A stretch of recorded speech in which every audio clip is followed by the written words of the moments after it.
Hello, guys. Welcome back to the Uncensored Critic podcast. Thank you, as always, for tuning in. It means the world to me. Thank you very, very, very much. And today we welcome along a friend, actor, and many other things today, and that is Theresa Godley. And let's take a moment to introduce her and her work. Theresa began her training at a young age at the prestigious Sylvia Young Theatre School, followed by a time at the Guildford School of Acting. She has starred in Bridgerton as Lady Hood, EastEnders, Avenue 5, Motherland, Critical Law and Order, Outnumbered, and Silk, just to name a few of her roles. And other than that, she is an accomplished writer, producer, and activist. Her main point of attention is spreading awareness of parental alienation and the coercive control of children and have it criminalised, as well as fix the current state of the family court system, which is highlighted in her great short film, The Stranger I Love, which is based on Terry's own experience of parental alienation. And she is currently producing a short film, Fire Lily, alongside the two-time Academy Award-winning producer, Kim Magnusson, and working on adapting The Stranger I Love into a TV series, as well as another short called Belonging, set to be shot in the south of Ireland. And if you're able, please donate to the Stranger I Love crowdfunder so more people can see it and spread the word about this thing and how it needs to be stopped. Links to all of that is down below in the description. Please give if you can. Even the smallest amount does a huge help. But in the meantime, Terry, hello. Hi, how are you? I'm very well. How are you? I'm good. We should probably let everyone know that it's like the hottest day of the year. Yeah, the hottest day of the year thus far in the UK. Hooray! Until tomorrow, obviously. Yeah. So we're inside, but outside it's roasting. But we're not complaining. It's No, great. absolutely not. No, we had a terrible winter, didn't we? It was just went on and on and on, and now it's like, give us some months of sun, man. It's just been nice to go in for a walk this morning, just going for a walk with shorts on, and you're like, I've missed this. I've missed this. Yeah, exactly. I am very happy that the summer, or they're calling it spring, but it is like literally a mini heat wave out there. Yeah. So very, very pleased. That's why none of us must complain about it and say it's too hot, because it will go away again. And then it'll be cold and dark.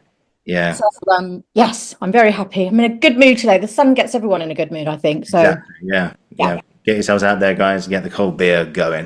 Exactly. So for yourself, Theresa, we start at the beginning with every guest. So in your case, where did it come from? The love of acting, the arts? Where did it all start for you? Well, if I'm being honest, it first started with, and it sounds a bit cliche, I know. It first started when I watched The Wizard of Oz, which it must have been on VHS, or it must have just been showing on TV. I mean, I'm old now, so we actually had a TV in the dining room, which was just an only black and white TV. But Wow. it was The Wizard of Oz that I first saw. I fell in love with Judy Garland. There was something about her. I love that she was petite and feminine, but really feisty. You know, Judy Garland's characters, and I've been led to believe from people that knew Judy Garland that she was a feisty little so-and-so, and I love that. So I just fell in love with obviously The Wizard of Oz was a musical film, but that's what first triggered, according to my mum as well. And I think I was about 3 or 4, and I would apparently, this is all from my mother, because my memory does not go anywhere near that far back. It barely goes back to 5 years ago. So I would mimic Judy Garland, not just the songs, but the way she would talk, you know, and if she did something and she said something and it went like that, then I would be in front of the telly doing that as well. And my mum, I mean, I have to give props to my mum. My mum is the one that, you know, that noticed it. It's always the parents, you know, when you've got a young child.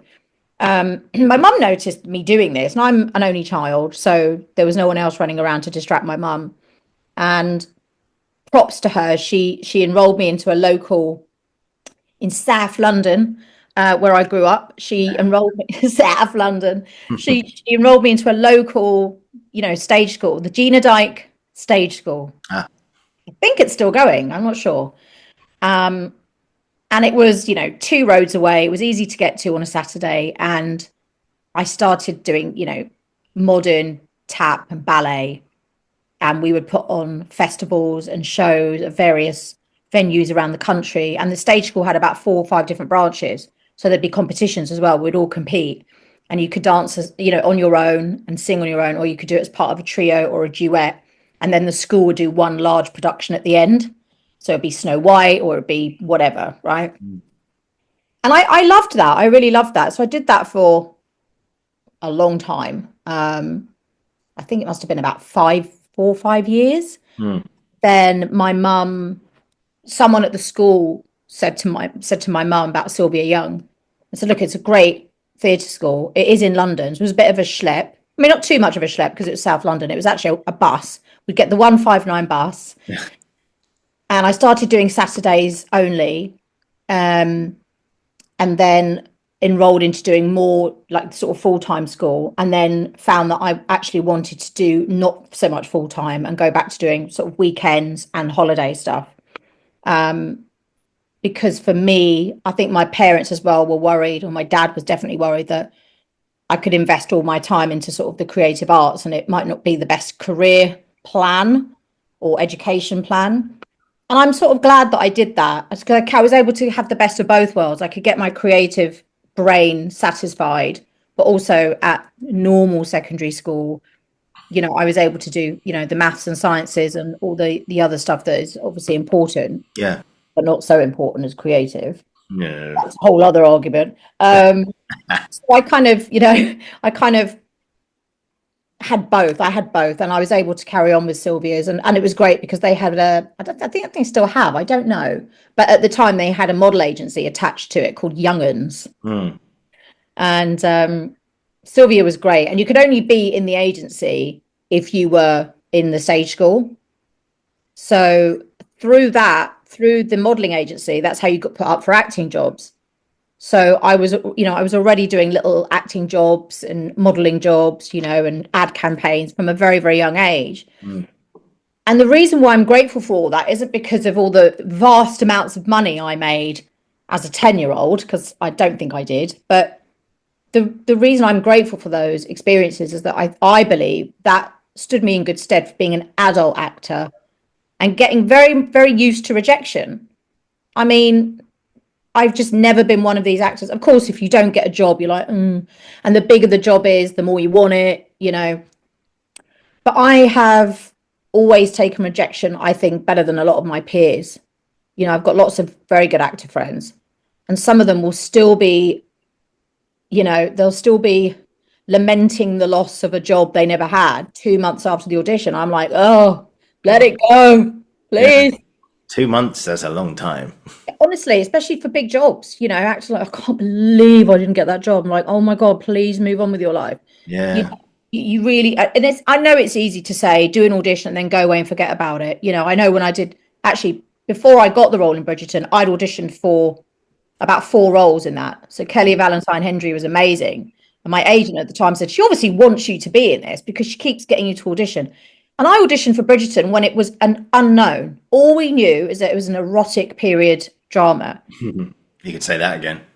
Whoa, yeah. Yeah. So especially the first season, Jesus. Yeah, exactly. Yeah. That was like, whoa, what's this? People are having orgies. What's going on? Yeah. So we didn't know what it was called or anything like that. And I actually went for the role of, God, I can't remember the character's name. See, I told you in my head. I can't remember the name. I'm terrible with names. Well, of your character that you played? No. I went for the role of, Madame What's-Her-Face, the one who owns the dress shop. Oh, yes. I can't. Yeah, she talks like that, so but then she puts on. She puts on this French accent. Yeah. Madame What's-Her-Face, we'll call her. Yeah. I auditioned for that role and I didn't get it. Obviously, gutted. And I just kept auditioning basically until I got this small role in Bridgerton. I'd like to stress that it was a small role because people get very excited because Bridgerton's got such a fan base, hasn't it? Yeah. Huge. Even when I get my nails done, see my lovely nails, right? Yeah. There's a nail bar near where I live called Bridgerton Nails. Anyway, I went in there and we're just chit chatting, and I said, "Oh, it's quite funny because I was actually in Bridgerton." Oh my God, she's literally telling the whole salon like in Vietnamese, whatever language she was speaking. They wanted to take pictures with me, and I was like, guys. Oh, chill. It was a really small role. Like, it doesn't matter. Like, who cares? Hey, it was a role, nevertheless. You had lines as well. I know. Had lines. It's funny. I had more lines of that, but they cut a lot of those. Not just my lines. They cut a lot of the scenes out. You know what it's like when you're filming, and I know this more now as a filmmaker. When you're filming, you always film more than you need because it's better to do that and then cut things out in the edit, because rather than spend the millions and millions of dollars they spend on Bridgerton going, oh, you know what? We should have done that scene when we were there. You know, whilst you've got all the actors there, whilst you've got all the crew there, whilst you've got the location and everyone's on set, let's just do that, you know. And a lot of shows do that. So it's fine. Look, I did 5 days on Bridgerton, a tiny role, but I was actually there for 5 days, which meant that for 5 days, you're part of this huge machine, Oliver, you know, and the cast, no, I won't say all, because I didn't meet all of the cast, but certainly the cast that we were with, I mean, the main cast, don't ask me names. Johnny Bailey, I had Johnny Bailey and Shelley Conn. Amazing.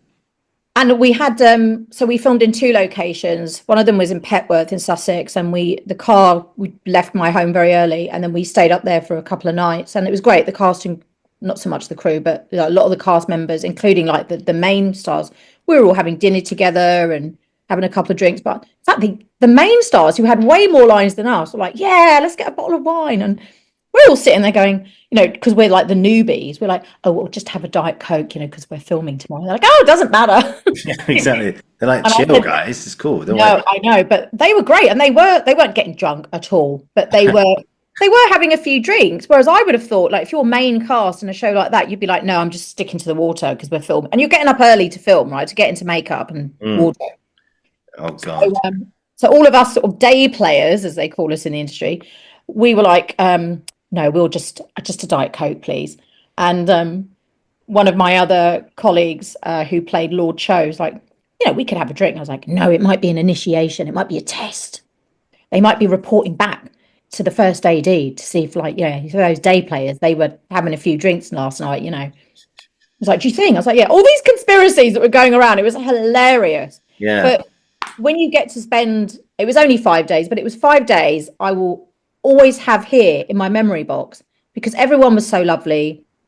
The director, Cheryl Dunye, is a legendary director. I love her. She directed The Umbrella Academy as well, which is another great show on Netflix. Yeah, it was a thrill to work with her, and everyone's so professional because you get to work. I mean, I've worked on indies that paid me 50 quid a day. And then you work at Bridgerton, and you turn up in the morning, you get a car come to pick you up, you get driven to wherever the location is. It's amazing. Someone's there, you go straight to your trailer, and then obviously you have to stay there so they know where you are. Someone comes to get you for hair and makeup, someone else asks for your breakfast, what you want for breakfast, what coffee you want. It's like, I know, yeah. I was used to all of that because that happens even on commercials, right? So that wasn't like, I wasn't like wowed by that. That's all standard stuff as an actor. But what wowed me was what a well-oiled machine Bridgerton is. Well, it has to be, doesn't it? Yeah. Right? I mean, but I've worked on things before that I won't name them, but I've worked on things before, and I mean big budget things that you're like, you're really not very organised. You know, the right arm doesn't know what the left arm's doing. Like, nobody's talking to each other. On Bridgerton, that whole crew, I mean, that was a beast. That was a beast. Everyone worked in sync. From what we could see anyway. Yeah. If there were hiccups behind the scenes, we weren't party to it. We didn't see that. Everyone worked so well together. And it was a privilege to be, if I only ever do that once in my career, that was a privilege, and one that I'll never forget.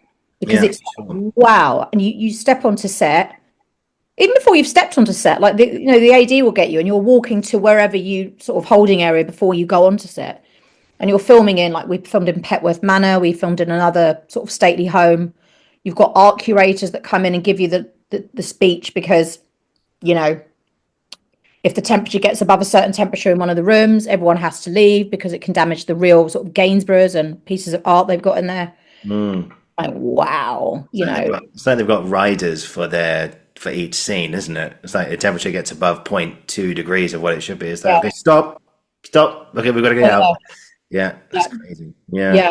It's funny. Well, it's not funny, but it's amazing how much work goes into a production like that. And the showrunners, Chris Van Dusen and, you know, Betsy Beers, etc., the whole team, they run it so brilliantly. That's why it's a success.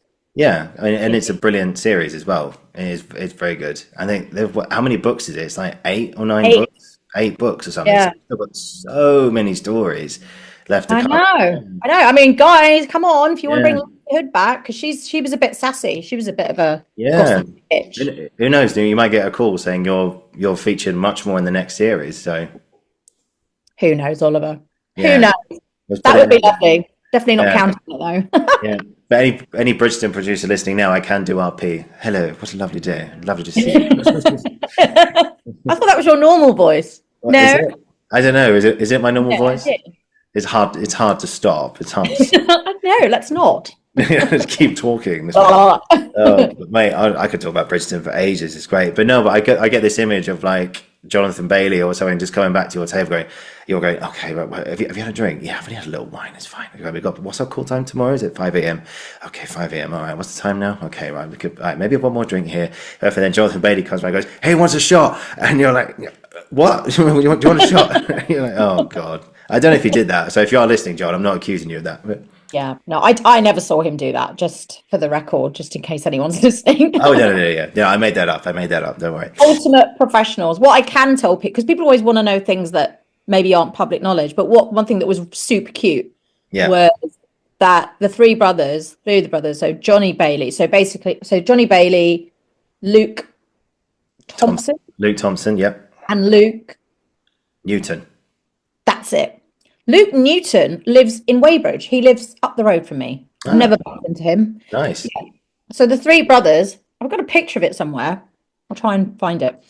When we're all, because obviously between filming, there's always things that need to be set up. The crew need to set up different scenes, and sometimes there's hanging around and waiting around. And then when we had lunch, we were sort of all sitting outside eating lunch, and the three brothers, would stand sort of holding each other's shoulders and sing. They're all really good singers, actually. Wow. And I'm not sure why people are surprised. People go, oh God, that actor's actually a really good singer. People forget that actors do a lot of singing and dance training, as you know. It's not just you learn to act. You do, especially if you studied MT. Oh, big time. Big yeah. time. They're actually really good singers. So they would sing like Michael Jackson songs and stuff, but much slower and a cappella. Yeah. So it was quite nice. It was like, wow, it's quite entertaining. Interesting. Can you sing? I used to be able to sing much better. I actually scarred my vocal cords. I'm not sure how. Oh, right. Well, apparently from singing too much. Yeah, I had to go for an ear, nose, and throat procedure when I was younger. Again, memory. I don't remember much of it, but I went with my mum, and I had one of those cameras. Yeah, I've had that. They give you some anaesthetic, which tastes like rotten banana. Wait, you had anaesthetic. I had nothing. Well, you're much braver than me. You just shoved it in, and I was just like, it's horrible, isn't it? And they come towards you, and you're going, yeah. And yeah, I had one of those, and so the area around my vocal cords was really scarred. Oh right. Going voice rest, and so my voice is still good. I just auditioned actually for an Edinburgh Fringe musical. I won't say what it's called in case I'm not allowed, but it's based on a girl group from the noughties who were really successful in the noughties. Who could it be? Yeah, it's not about that group, but it's basically these 5 band members, and they're now all sort of 35. And I haven't seen much of the script, but for my audition, I had to sing a pop song and introduce myself in character. So I sung La Isla Bonita. Isla Bonita.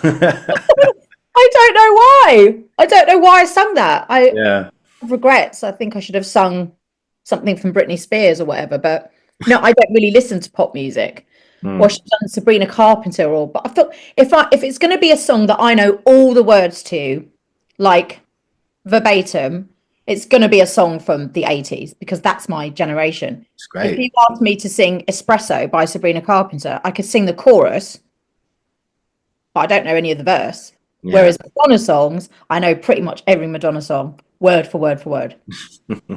She's my idol. So, really? Yeah, I did that. So my singing and my agent, I don't know if I should be complimented by this or not, texted me and said, your audition was really good. Your singing was so good. I was like, great. Yeah, okay, thanks. Why are you so surprised? Do I not look like a singer? I mean, I'm no Catherine Jenkins. I'm not operatic. But, I've got quite a jazz tone to my voice, which is handy because I grew up listening to lots of jazz and blues. It's my favorite genre. It's what I was brought up by my dad. I've got quite a not baritone, but my tone is quite a lot lower. It doesn't. My tone is actually not very suited to pop songs. If I'm being honest. Yeah, I no, probably won't get that job. no, no. Yeah, I do sing as well, but I think if there was like a folk, like a film about a folk singer or a country singer or something, I'm all over that. Yeah, Yeah. love to do that. That's my favorite type of music, and Is just it? yeah, yeah, yeah. I'm a big Luke Combs fan. I like all the way he got me through lockdown. I just listened to him every single day in Wow. lockdown. Yeah, yeah. I'm like amongst many others. There's Luke Bryan. There's George Strait. There's Chris Stapleton, and Post Malone's done a fantastic new album recently. And yeah, he's incredible. Yeah, we'll get listening to all of that. So yeah, so back to sort of like your journey then. So you did Sylvia Young, and also you did. But you're another member of the GSA family as well. So So many of us. yeah, there's a lot of us, isn't there? You always bump into them on random jobs as well. It's like, oh, It's like, yeah. you went to GSA? Yeah, I did. You know Chris Palmer? So yeah, we do. But Chris Yeah. Palmer's a voice teacher now. Yeah, she's big shout out to her. She's great. Tell me about your experience of Guildford. What was it like? Again, I mean, I loved Guildford. I felt very grown up going there. I Mm, know that sounds weird. It wasn't actually very far from where I lived anyway. So it was good because I could drive myself there, to be honest with you. yeah, yeah, And actually, I don't live far from GSA now. And I'd previously been to Kingston College, and I'd auditioned at a few. But GSA, I don't know. I'm all about energy mm, with anyone that I meet or any place I go to. yeah, me It's all too. about energy. I just had the right feels when I went there, right? Yeah, And it was a long time ago, so it wasn't where you went to GSA. I went when it was on the Quarry Street site, which is in yeah, yeah, central. So it wasn't at all at the University of Surrey base where it is now, which is very impressive because I've been back there since, and it's like, whoa, this is a lot more snazzy than I was at GSA. yeah. It's all right. It's not bad. Yeah, it was much smaller when I went, Yeah, but I felt very grown up, and I felt like I was finally doing something creative without my mum's involvement, if that makes sense. yeah, Because my yeah, mum was very sort of chivvying me along with Sylvia Young. And of course, I was young, so you needed chaperones. And, you know, I felt like I was doing this off my own back. And I studied acting. I didn't do musical theatre because I just wanted to focus purely on acting. You still had to do a bit of singing and dancing, but it wasn't like the MT degree. Um, and I just found it such an eye-opening. I went into it probably a little bit naively, if I'm being honest. Not mm, naively, but I didn't really know what to expect. I mean, I knew from doing the tour and all the rest of it, and I haven't listened to all the talks, that I knew what it was about. And you read the brochures and you have an idea. But I loved how it was I felt welcomed there and there wasn't many people of colour when I went at mm. all. I think there was only like 5 or 6, if I'm being honest. From my really bad memory, though, there could have been more, and I've just forgotten them. I'm so sorry. But it was a very inclusive place. I've heard so many people's horror stories about drama school, like Mm. really bad stories about being ill-treated and Yeah, humiliated in class. And I mean, I'm happy to say that I never experienced that. I mm, didn't feel like I was in a minority sort of thing. I didn't feel that they were sort of quite yeah, colourblind, and I hope it's still the same. yeah, Uh, but it was nice. The classes were smaller then, which is good. And, it opened your eyes to things like, all the different techniques, Meissner, Stanislavski, Stella Adler, all the ones that we all know now. yeah, yeah. But I like that it was very, very finite and focused. When you go to somewhere like, you went to Sylvia. So Sylvia Young was very general, you Mm. know. It wasn't really focused on certain techniques or whatever. And then you've got to put those into practice. And everything was I would say everything was just more focused, finely focused, Yeah, which I think is what I know it helped me develop as an actor. And it helped me. One thing I loved about GSA, it encouraged all of us to really evaluate ourselves and be not critical. What's the word I'm looking for? Not where you critique, I guess where you critique yourself a lot more. yeah. You sort of have I don't know. My experience is that you become better at critiquing yourself, and in that, it's not being hard on yourself. It's actually going, No. it's you going, okay, maybe just tighten that bit up, but that bit was better, blah, blah, blah. So Yeah, it's more of a constructive way of looking at yourself and how you yeah, can be the best version of you as you can. And sorry, just very quickly, I mean, we did I mean, you did shows at GSA, didn't you? yeah. So yeah, like public productions and stuff. And we did one called Widows, and I walked off.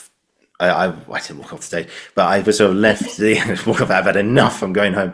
No. We only did 4 shows, but when we after the final show, I remember going to like the after show party and going, like, even in my head, I'm going, okay, I could have gone deeper with that. I could have gone maybe try that. Yeah, but above all, it was like the first time I walked off stage and gone, do you know what? I'm happy with that.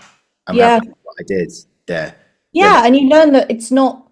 I think this goes for. I hope this goes for all drama schools. You yeah, hope to learn that there's no such thing as perfection.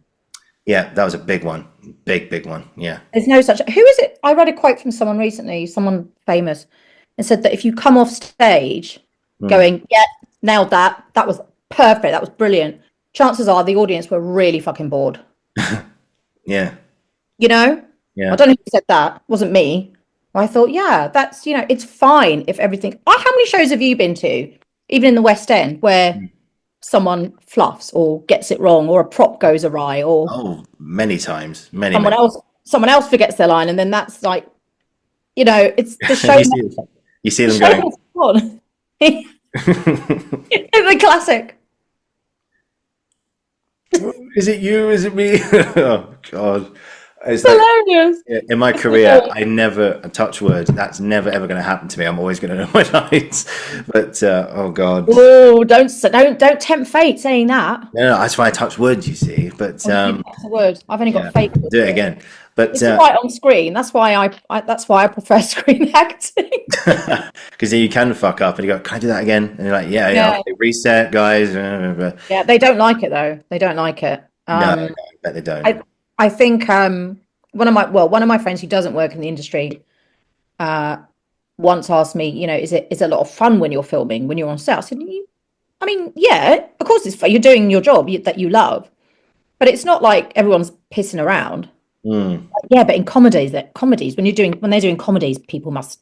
I'm like, no, even then, time is money. Every minute costs about $100, yeah, when you're filming. So no director or producer, and the producers are normally hanging around watching. No, I said, well, if you were an actor who was messing around, you wouldn't last in the industry very long, no, because no. they would calls to your agent. So I always say to people, and who is it? Well, actually, I won't say the show that I worked on, which was a comedy, and a couple of the main actors they weren't messing around at all. They were being very, very professional. They were having a joke between themselves. And a couple of the day players thought they'd join in. It didn't go down very well. And I know one of them, they spoke to their agent and said, yeah, but I don't understand. So-and-so and so-and-so were having a joke. I said, they're the main actors. They've been on this show for like a Oh, wow. series. They've earned their stripes. I said, just because the main actors are doing it, if you're not going in as a main actor and you're kind of the new girl or new boy, or you're a day player, doesn't mean you can join in with that. You've got to be so professional, Yeah, yeah. So I remember I had a moment working on set once. Luckily, I knew the people who were doing it, who were filming it, and my phone wasn't on silent. And my phone went off. Like, luckily, it wasn't during a take. They were literally just doing a little voice, recording a little like voice segment like this, to be like, "Let's hear the vote" or something. That's what they were trying to do. But my phone started ringing. I was like, oh no. and I was like, "Oh God!" I just looked around. I said to the director, "I'm so sorry." It was like, "It's fine. Just, is it on silent now?" I said, "Yeah." I was like, "I'm so sorry." And it was like, so that was.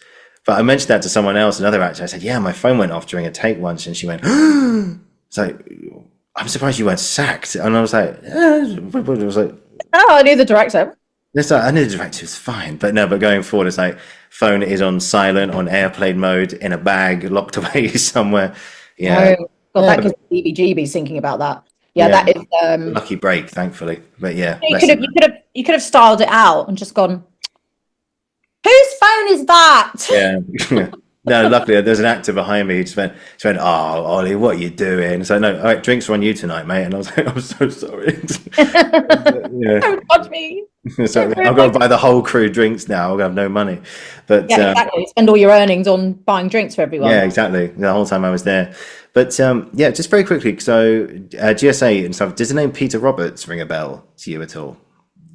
He was like the musical director. I think he's still there now, actually. Have you asked me this before, or someone else asked me about Peter Roberts? I'm not sure. I don't think I have, but if it was me, then Well, you have. yeah. Does that ring a bell? That name, Peter Roberts? If Um, not, it's fine. No, he's still the MD there. Let me rack my brain. Yeah. No, he What was. was he? Musical director. Yeah, his MD used to play the piano and smoke a cigarette with the students and stuff. This was before smoking was illegal indoors. But I don't remember ever smoking. Well, I never smoked when I was younger, but no, not you, Peter. But yeah. okay, I was going to say what everyone else is doing. Okay, No, God, no. You can't sing and smoke at the same time. That'd be awful, wouldn't it? I might. No. Okay. Was he lecturing at the same time as? Oh God, I'm so bad with names. Dominic Rouse. Don Rouse, yeah. Same time. Well, they're both still there now. I know both of them. Yeah. Yeah. It'll come to me later, but yeah, I remember Dominic Rouse. Yeah, he's a great guy. Oh my God, I'm so bad. Darren. Help me out, Oliver. Come on. I know. Oh God, what was Darren's surname? I know. He was quite tall, isn't he? Yeah. Yeah, I know exactly who you mean. You know Darren. who I mean? He's a great I do know Darren. Yeah. He's one of the professors who's Yeah. he does private coaching as well. Yeah, he knows his stuff. Yeah. He was really good. Yeah. He gave me some feedback. Yeah, he gave me some feedback after my final piece, my one-man show, which I was like an alpha version at the time. I'm writing it now, and he actually gave me some feedback to say, no, you should pursue this. You should keep going with this. And I was like, okay, cool. Yeah. So he asked me some very good questions as well. So shout out to all of the above. Yeah, exactly. Yeah. So yeah, Guildford was a good time for you. You really learned a lot of good stuff there, didn't you? I did, but I always had in my heart that not in my heart, that's wrong to say that, but I always have been curious about how my career would have gone if I'd gone to RADA. Of course, darling. It was very different if you went to RADA with Anthony Hopkins, Richard Burton, all those people. Obviously, not at the same time. I'm not saying you're that old. I'm not that old. No. Okay, sorry. That came out wrong. That came out wrong. I'm sorry. Okay. For the record, I would not have been in the same class as Anthony Hopkins. No. That's not what I was saying. I'll let you off. Okay, cool. Let me rephrase that. Okay. Where famous graduates such as Richard Burton, Anthony Hopkins, all these amazing people, and you arrived there much later than they were, because you're still very young. Yeah. So what makes you think that? Why RADA instead of Guildford? I don't know. Have you ever like been curious about getting behind the doors of RADA? Yeah, I did a few Sunday classes there, actually. Like you going on the work. I did a Meisner session with a guy there. I can't remember his name. He's like really tall Scottish geezer with a beard and went down to here. And he was so knowledgeable about everything. I learned so much from him. I never got his name. So yeah, if you're watching. Maybe you got his name and forgot, like me forgetting names. I'm so bad. Yeah, he probably told us on the day and it went completely out the other. It happens, Oliver. You see? It happens. Yeah, it does. It does happen, yeah. I know that RADA do short courses, but they are so expensive. They are. And again, I don't like that sort of elitism of a lot of drama schools. It's like there's so many great working class actors out there that would love to go and try a 4-day course at RADA, but they haven't got 1,400 quid. No. Which is what it costs for the one I looked at. I'm like, yeah, okay, I could buy a car for that. That's more than my car's worth right now. Doesn't make it hugely accessible. That's why it's great that there's people like Open Door and other organisations that help people from working class backgrounds. But again, not to get on my soapbox, but a lot of these opportunities to help working class people get into drama schools or to get into the industry are always aimed at young people. What about people who have given up their lives and chances of becoming actors and other careers to look after children or care for vulnerable adults in their family? Okay. What about someone that wants to get into acting, something they've always dreamed of doing, and actually someone who's probably got shitloads of talent because they've got all this life experience bubbling around in their minds and their hearts and their souls? Yeah. They might be between the age of 35 and 55. It's always young people. Yeah. I mean, great, that's good. We need more young people, fine. But we already have a lot of young people coming out of all the drama schools, right? Mm. What we do have, I think, is a shortage of that sort of, not even 35, I would say 40 to 60 group of actors, not just saying that because I fall into that bracket, of actors who either went to drama school or didn't, doesn't actually matter, that have a lot of talent, a lot of drive. They've now got all this free time because their kids have grown up, or maybe someone they were caring for isn't here anymore. And for whatever reason, they've got the time to really sort of explore an acting career. And there's not many schemes out there for people of that age group. It's always like, you've got to be 18 to 25. Mm. Why? Yeah. Why? I don't know. Yeah. It needs to change. Yeah. No, I remember, funny enough, I remember going to one of those Saturday sessions, and there was a bloke there who was, all due respect, but he was in his like late 70s, early 80s, and he wanted to come in because he just loved performing Shakespeare, like locally or something like that. But he just wanted to try it out. I mean, at rather all places, that's where you want to go. But he came in. I remember he was my scene partner, and I was doing the Prince Hal monologue. It's like, God forgive them that so much have shamed you. Anyway, he's basically saying to his dad, don't believe what these guys are saying. I'm actually a really good guy. I'm a noble king. I'll fight to the death for you. And it was so weird. I was doing it to him, and it felt like I was talking to my dad or something, or my granddad in some ways. And I was just like, and it made me just, I don't know, when you get lost in a role a little bit and you actually feel like when you forget yourself in the role and you're speaking these words like you are the other person. I know it sounds a bit wanky, but but it's absolutely true. And it was a weird moment. I thought, oh wow, that was like, where did that come from? And it's like, it shows you A, the power of Shakespeare, which is just, it's eternal. And B, just how these classes of people of all ages, not just young people, everyone can bring something there, like you said just there, the life experience, and they can probably tell you stories. And people like my age or something, and you go, what? Is that really the case? Because then, yeah, it's a funny thing. I don't know, this year, I don't know if you've had this, but I've sort of gone through, just when you think that you've seen everything and heard everything in life, it has a very weird and wonderful way of going, no, you haven't. Yeah. No, you haven't. And then suddenly a story will come along and just throw you completely off balance, and you go, what? Did that really happen? Yeah. And that's crazy. Yeah. Yeah, exactly. Yeah. Speaking of which, I think that's a very good lead on to the main sort of body of what I want to talk to you about today. And of course, that's your work with parental alienation. Now, I just want to preface this little part of the conversation, guys. So I'm just going to issue a little bit of a trigger warning. We are going to talk about parental alienation, which is essentially when one of the parents, the father or the mother, coerces the young child to think that the other parent is wrong and that they should avoid them, and by any means necessary get them away from them. So that involves, using foul language, abuse in person or on social media, blocking, etc. Basically alienating the young child from their mother or father because of the work of a narcissist. And these people should be hung out to dry, and this sort of thing should never ever happen to any parent of any kind. And sadly, there have been times Terry, you're here right now, you're still living, breathing, surviving, and doing amazing work, which we'll get onto in just a second. But unfortunately for some parents, this thing doesn't always have a happy ending.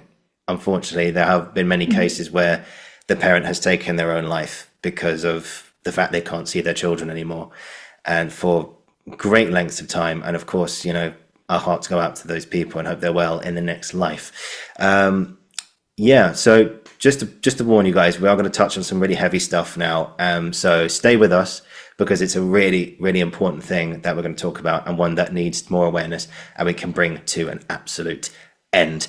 So hopefully that was clear. So Terry, you, by anyone's standards, because I know you've been alienated from your son for a very long time, and your ex has, and I also forgot to say, this is a form of psychopathic or psychological manipulation. Well, it's psychopathic behavior, but psychological manipulation and coercing, and it's nothing to do with the child, by the way, and it's more younger people where we haven't had the opportunity to really engage with our brain and stick up for ourselves and learn how to look after ourselves. So, but anyway, I'm going to stop talking in a minute. But you, so like I said, Terry, you by anyone's standards have had one hell of an experience over the last few years with your son. Tell us about it. For anyone who doesn't know, yeah, tell us your story. Okay, so 6 years ago, my son had, it was 6 weeks summer holiday, and we always split it between the two of us. And he had spent the first 3 weeks with me, and we'd had a lovely time. I can't remember if I think we'd gone away on a holiday, but we had a lovely 3 weeks. And then the next 3 weeks were coming up that he was going to spend with his dad, and his dad had planned this trip to America, which was very expensive and very, I think they were flying to New York and driving through different states and ending up in Disney World, Florida, with my son's, well, I won't call her stepmother because I'm not using the word mother in any capacity to describe this woman. Yeah. My son's, the woman who's with my ex, basically, she was going on this holiday with her, her kid from another marriage and the baby that she had with my ex. So it was all sort of family fun sort of thing. And that was great. I encouraged Luca to go because I knew he'd have a good time. I know his dad loves him. But actually coming towards the end of our 3 weeks, I think it was like a few days before the end, he actually had an argument with his dad, and he was really upset because his dad wanted him to come home early and he wanted to hang out with his friends in town, and his dad thought he wasn't listening, and he upset my son, and my son was crying, and he said, well, I'm not going with him. I don't want to go on that holiday. And me being the good co-parent, I was obviously trying to calm him down. I said, it's fine. You've had a row with your dad. He said, yeah, he's always trying to control me. And I said, what do you mean by that? He said, nothing, doesn't matter. But as a mother, I thought, what does that mean? He's always trying to control you. So that concerned me. Yeah.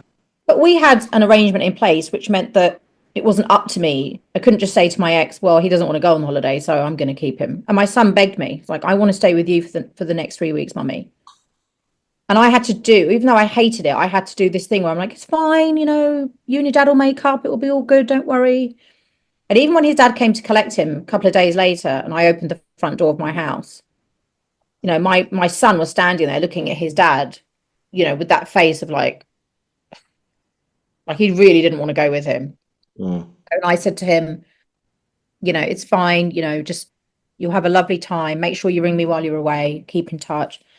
Like, yeah, I will, blah, blah, blah. Kissed him goodbye. His dad said, right, we're going to go to my office. And, my son was like, why? I don't want to go to the office. Because we're going to have a meeting, because that's where important meetings happen. And I was like, really? Do you need to take him to your office? Just, he's 11. Just talk to him in the car. Yeah. This is how he does things. Anyway, they obviously must have made up, or he's told my son what's what. And my son's gone on this holiday. And I noticed during the holiday that the communication was very different. My son wasn't contacting me as much as he normally would. It became very difficult to get a response out of him. And this was very unlike my son. Then his texts became very sort of monosyllabic. So it was just impossible to have a conversation. And I, bearing in mind, I want to caveat this by saying whenever my son went on holiday with me, his father would get daily calls, sometimes even video calls, so that my son could show him where we were and, the room or the pool. And he got that daily. And I was emailing my ex saying, look, this isn't fair. When he comes away with me, you get daily calls, and I make sure that happens, because it is up to the parent to make that happen. Children aren't going to go, you know what, I'm going to ring my mum. They just don't. It's not how their brains work. And I said, it'd be nice if you could do the same for me. And he's like, yeah, we're away, we're quite busy. And I said, yeah, I get that. I said, but there'll be moments in the day when you're not busy, like when you're in the shower getting ready for dinner and, my son's sitting there playing on his phone. Maybe then he could call me or whatever. But it's up to you as the parent to encourage that. Of course, he wasn't doing any such thing. And I know now that he was encouraging the other way, as in, don't worry about mum, we're on holiday. Just, you don't need to communicate with your mum. And the few times that I did speak to my son, his attitude became worse and worse and worse, became quite snappy. Again, this was all totally out of character. My son still is and was the sweetest, kindest, most caring, loving child. I always said I'm so blessed to have him as a son, and I still think that now. I'm very proud of him. And I knew that this wasn't the behavior of my son. And I thought, something's wrong. But what could be wrong? I mean, he's on holiday with his dad. And I thought, something's not right. As a mother, I knew something wasn't right. And then, anyway, to cut a long story short, I dealt with this for like 3 weeks that he was away. It was just impossible. I remember the night they were flying home, there'd been a hurricane warning in the area in Florida. I wasn't even sure if the flight was going to take off. It did take off. And then I was panicking that there'd be, something would go wrong in the air, so I was really on tenterhooks. I finally heard from my son when they landed, like, oh yeah, we've just landed. That was it. We've just landed. I thought, okay, well, at least I know he's safe. But then by the time he returned, he'd completely changed his whole attitude towards me. Yeah. Every way. And was making excuses not to come home. So he'd come home, I think on the Monday, let's say, and he was starting school, secondary school, for the very first time. So his first day at secondary school, which is a massive deal. I remember my first day at secondary school, barely. But yeah, sure, we all do. It's a big change. It's a big change from primary school, Huge. Most kids are going to primary school, your parents are dropping you off or walking you to the gate or whatever. Secondary school is when it's quite a leap. You go to school on your own, you're wearing a blazer, you're just, you're more grown up. And that was a big, start. That was a big point in his life. And I remember saying to my ex, you didn't plan this brilliantly. You've flown back on Monday night. I said, he's going to be exhausted and jet lagged. It's not the best way to start secondary school, but hey ho. And I'd messaged my son saying, oh, I can't wait to see you, because Wednesday was always my day anyway. Yeah. And obviously it'd been 3 weeks since I'd seen him. So I was so excited. I got all the house ready. I bought him a new bed. Obviously I was so excited. Cooked his favorite dinner. I'd made a lasagna. Honestly, it was like the homecoming of a prince. I was so excited to see him. Yeah. And then he texted me and said, oh, I'm really tired. So I think I'm just going to stay at dad's on Wednesday. I said, and bear in mind, his dad, where did he live then? Probably like a mile and a half up the road from me. And Luke, sorry, I nearly said his name. My son, I don't want to say his name. My son had been tired many times in his 11 years, and it was never a reason not to come home. I mean, it's your home. You have a bedroom, you have a bed, you can sleep here. But being tired wasn't really an excuse to not come home. Yeah, it's an odd one, yeah. But I didn't want to push him because, as I say, he was starting secondary school, and it's a big time, isn't it? And I didn't want to be the one causing him hassle. Wish I had been a bit more now, actually. And I said, oh, but, I haven't seen you for 3 weeks. But I'm really looking forward to hearing about your trip and how first day at school went. Yeah. I'll see you. I'll see you next weekend. I said, oh, I'm going to ask your dad if I can see you this weekend coming. He said, oh, but it's daddy's weekend this weekend. I said, yeah, I know. But, dad's had you for 3 weeks all to himself. So maybe we could swap. He's like, okay, well, you have to speak to daddy. So I emailed my ex and I said, look, I know it's strictly speaking your weekend. And we'd always managed things before us, quite happily, before he met his current partner, who I believe he's now married to. So we'd always managed things between the two of us very, very well. So I emailed him and I said, look, I know you've had our son for the last 3 weeks. Can we swap? And I have him this weekend because I don't want to go like another week without seeing him. And by then it'll be 4 weeks till I see him. He's like, no, we don't want to veer from the court order. We should just stick to how things are.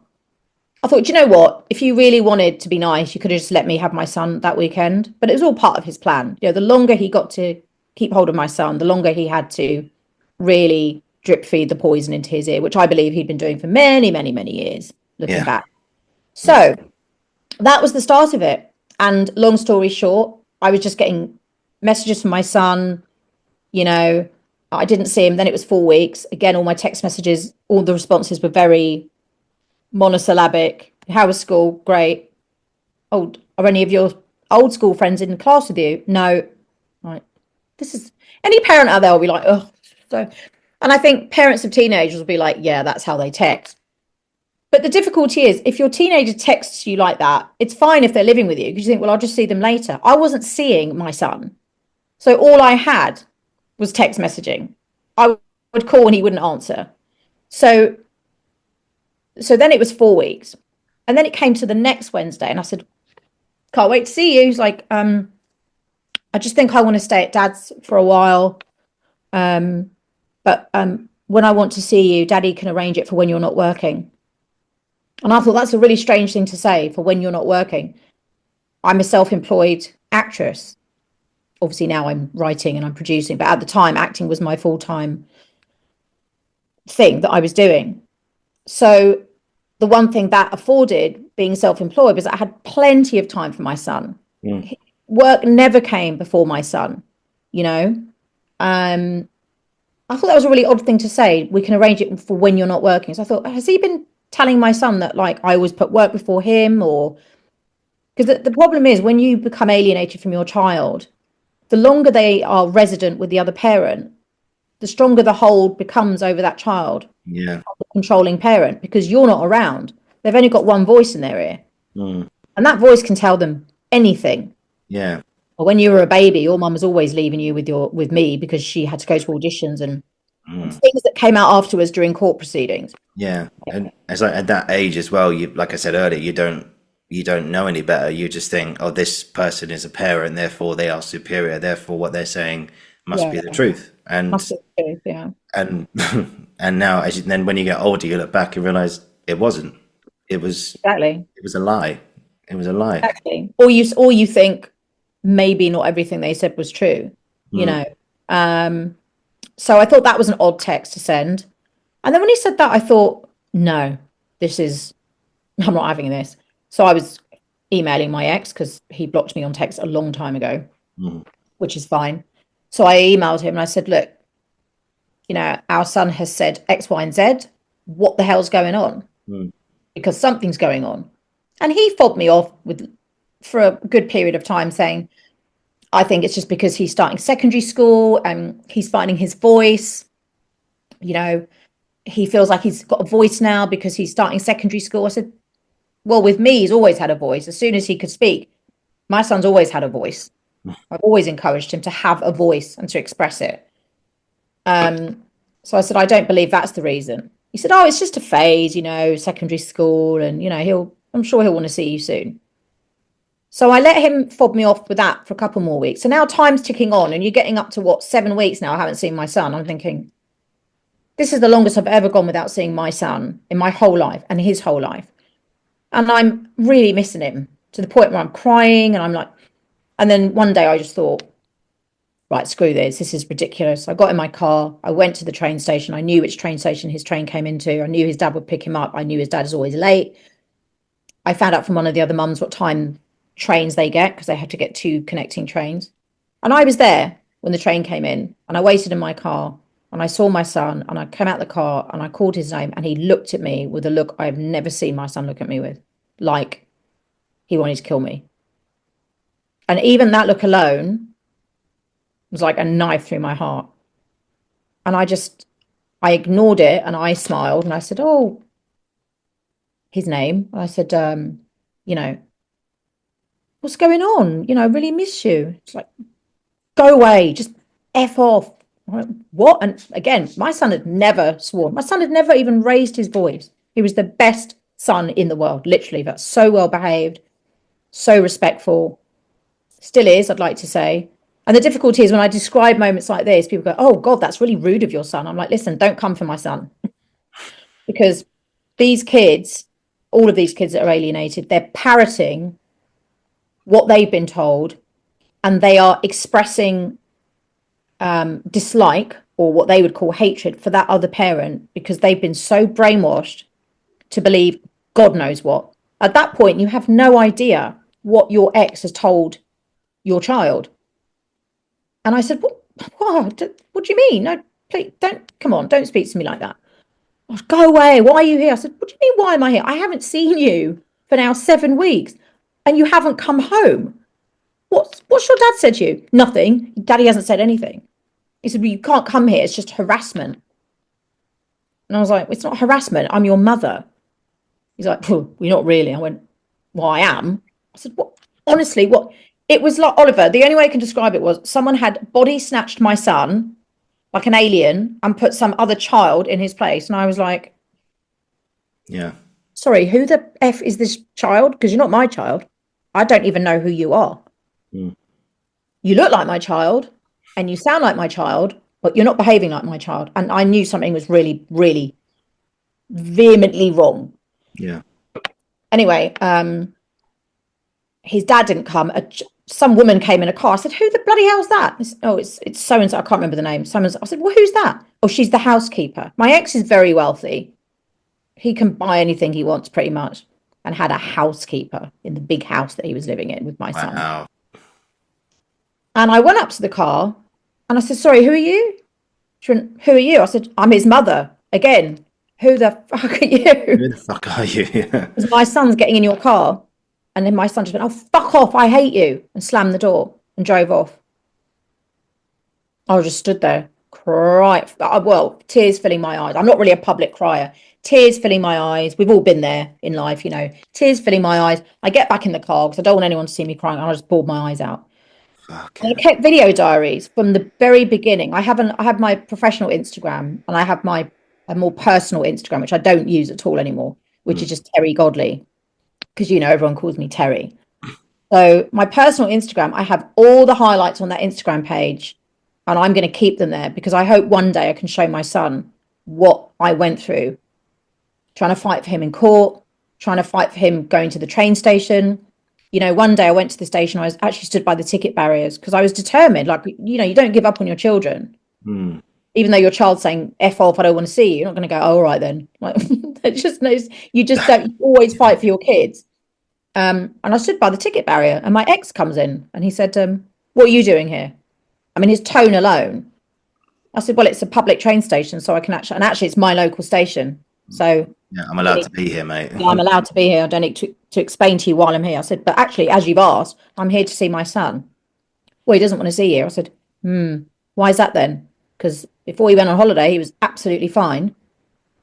He said, well, you know, maybe you shouldn't be so this and this and overbearing and constantly messaging him. I said, I'm his mum, and I'm messaging him because I'm getting weird replies and something's wrong.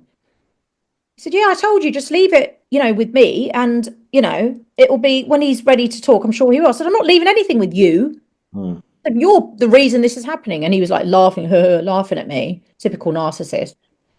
And then my son comes up with all the other kids, comes through the ticket barrier, looks at me again with that death stare, and then goes off with his dad. And I'm just standing there like a lemon.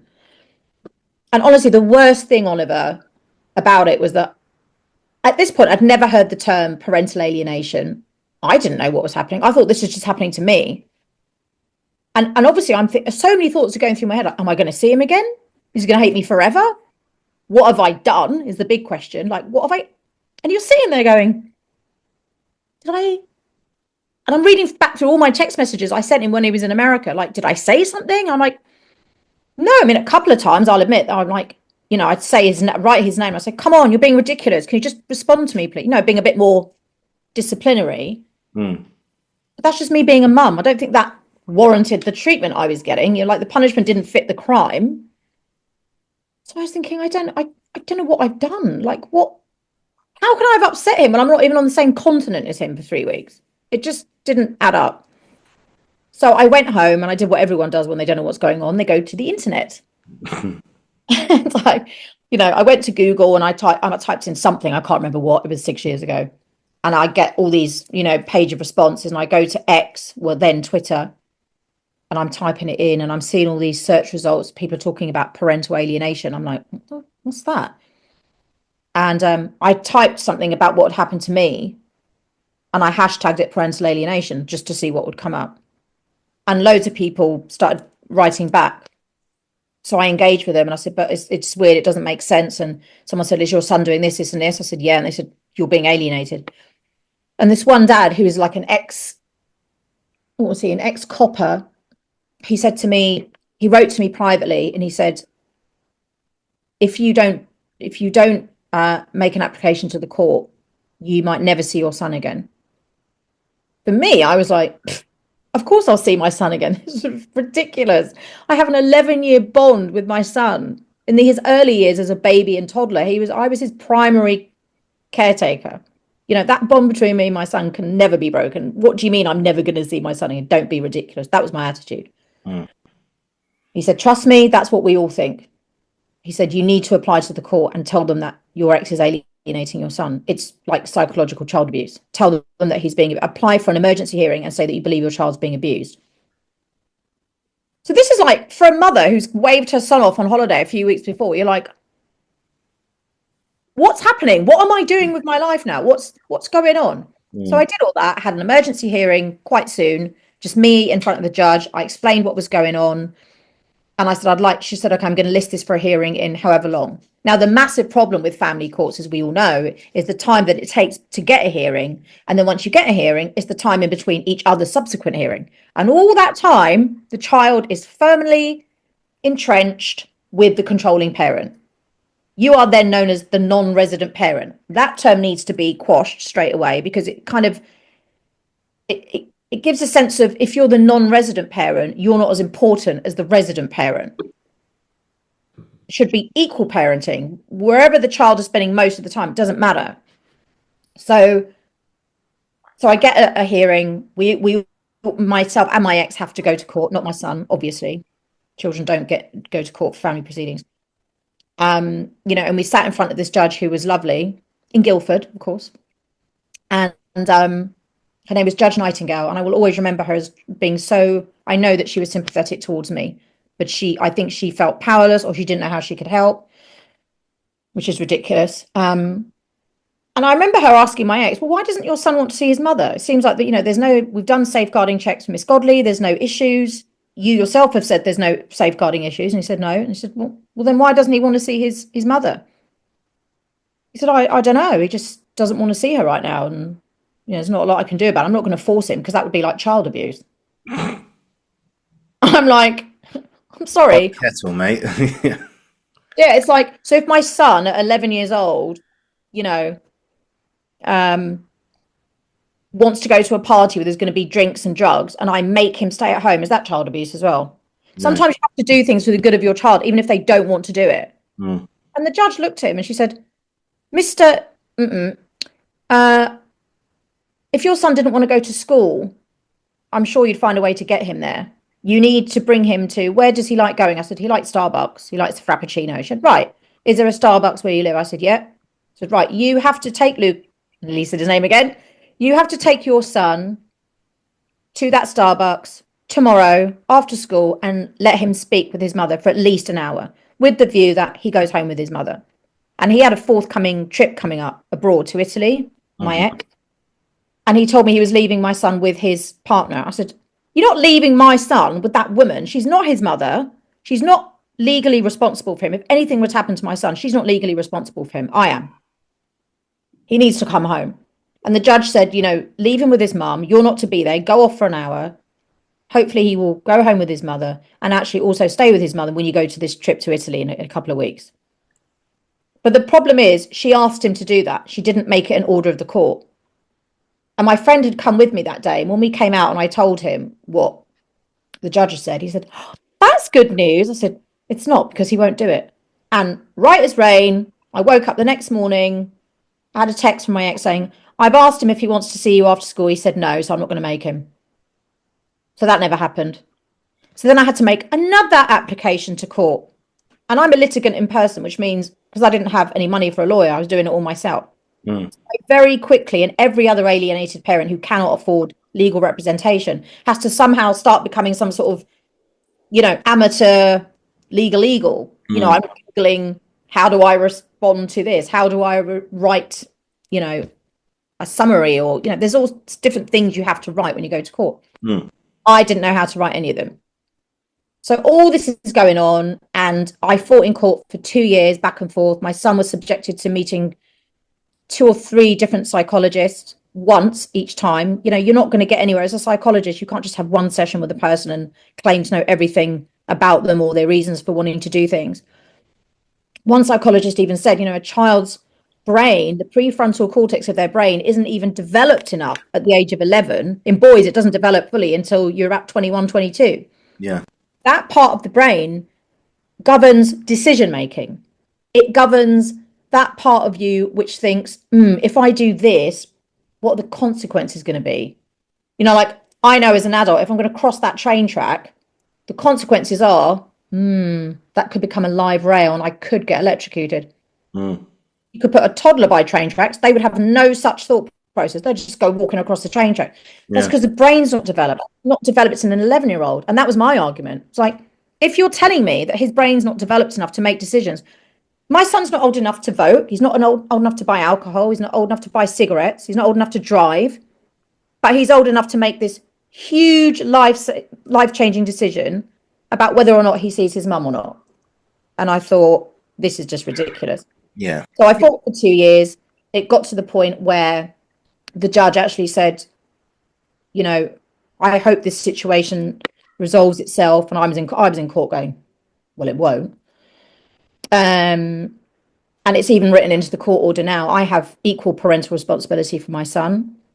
He's 18 next April, so that will end, obviously. And, you know, it says in there, you know, that my ex is to always encourage my son to want to spend time with me and to have contact with me. But it's, yeah, you can write that into a court order, but the truth is they do the exact opposite. They encourage a child not to see the other parent. They tell them all sorts of things about the other parent that aren't true.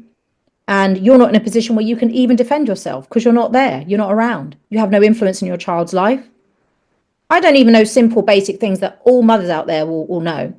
You know, if you've got a 17-year-old son, has he got a girlfriend yet? Or does he, what kind of music does he like? What are his favourite brands to wear? What clothing brands does he like? What trainers does he have? What aftershave does he wear? Like all those really basic things. What's his favourite food? I only know that from up to the age of 11. Between the age of 11 and 17, it's all a mystery to me. You know, I get pockets of information from when I've been able to stalk his Instagram, or from my daughter. My daughter's 30 and she's, you know, older, so she has a good relationship with her brother.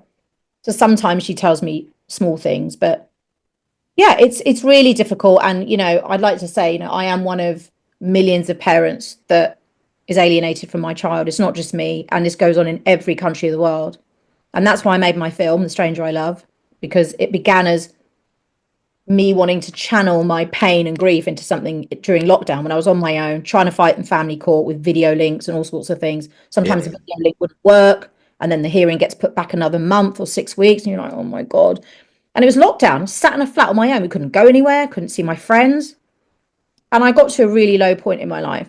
Like literally, I did not want to live anymore. I didn't see the point of living without my son. I love my son more than I could ever express with words. And the thought of a life without him was just not one I wanted to bear. I wasn't with my partner, who I'm with now, Steve, who is my savior, my rock. And I was very, very low.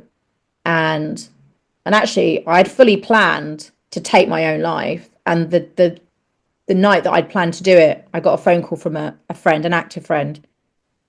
And I just broke down and I told him what I wanted to do. And we were on the phone for hours. He said, but if you do this, how can your son ever come back to you? You need to be there for him when he returns. I said, but he might never return. He said, but he might. He's got no choice if you take your life. And he's going to live with that forever. Anyway, obviously I didn't take my own life, and I'm glad I didn't. And then my good friend, Morgan Lloyd Malcolm, who I know that you know, Morgan actually said to me, why don't you write about it? I said, write what, like a book or what? And sorry, there's some noise from my neighbour, which is really annoying. That's all right. That's okay. Can you hear it? No. Great. No, keep going. Yeah, so you should just write anything, write a journal, just spew it out. Just everything you're feeling, how it started. And I said, okay, great. Again, another long story short, it sort of evolved, and she read it a few times, and my partner's home. So it evolved, and it became eventually this short film, which then 17 iterations later became something that I thought, I could make a film about this. I crowdfunded nearly 30 grand to make the film. With a bunch of other people. It wasn't just me. But I produced it, I wrote it, produced it, and I played myself in it, which was weird. But I had a great, it takes a village, doesn't it? And I had a great crew. My DOP, Damien Paul Daniel, he actually shot the 2022 BAFTA winning film Black Cop. This is a master of his craft, and I was so grateful to Damien for taking on my project. I actually had worked with his wife, Noella, on a Maltesers TV commercial that I'd done. She's a wardrobe designer. And or costume designer, sorry. And yeah, so that's how I met Damien. So I had a really, really great crew. I cast a really good actor to play my ex, but most importantly, I cast an absolutely outstanding actor to play my son. Oh, he was incredible. Isn't he? Incredible. Yeah. Leon how old's Leon now? I think he's going to be 14 this year. Oh my God. Wow. He was like 11 nearly 12 when we filmed. And Leon's been in Matilda. He's in the new Snow White film. He's also a champion break dancer. Wow. Yeah, he plays the drums. He does martial arts. I mean, there's nothing Leon can't do. And when I met him and auditioned him, I knew straight away he was the right person to play my son. He just had the whole vibe of my son. He looks like he could be our son as well. And it was I knew what I was doing as an actress. I knew that I was going to bring my A game on the day. You never know when you're casting other people. You hope they're going to bring their A game, but you don't know till you're actually there, right? But I knew. And Leon just walked onto set and just smashed it. And not only that, he's an adorable young man. He's a good credit to his family. And I thought, if I cast the wrong person in the child role, the whole film will fall flat. Because that actor not only needs to portray the vehement hatred he has for his mother, but also we need to see that vulnerability. We need the audience to see that he's being coerced. You know, not just, oh, there's a child spouting hate at his mum. You know, and that's not that easy to do. No. Especially when Leon's not gone through that. It's not like he's an alienated child. He has no experience of that himself. No, exactly. Yeah. His parents are still together and he has a very close, happy family. But he was amazing. I was very, very blessed to have him play my son. And we're still in touch. We're still very close with the family. And I adore Leon. So I will always champion his career. So yeah, the film has done well on film festival circuit. Could have done better, I suppose, but you have to have a lot of money for film festivals. If I'd had double the amount of money, I could have done better. But yeah, it's done well. I made the film to raise awareness about parental alienation. I didn't make the film to win BAFTAs. I didn't make the film to go, hey, everyone, look, I made a film. Woo! No, of course not. Yeah. But, never about that.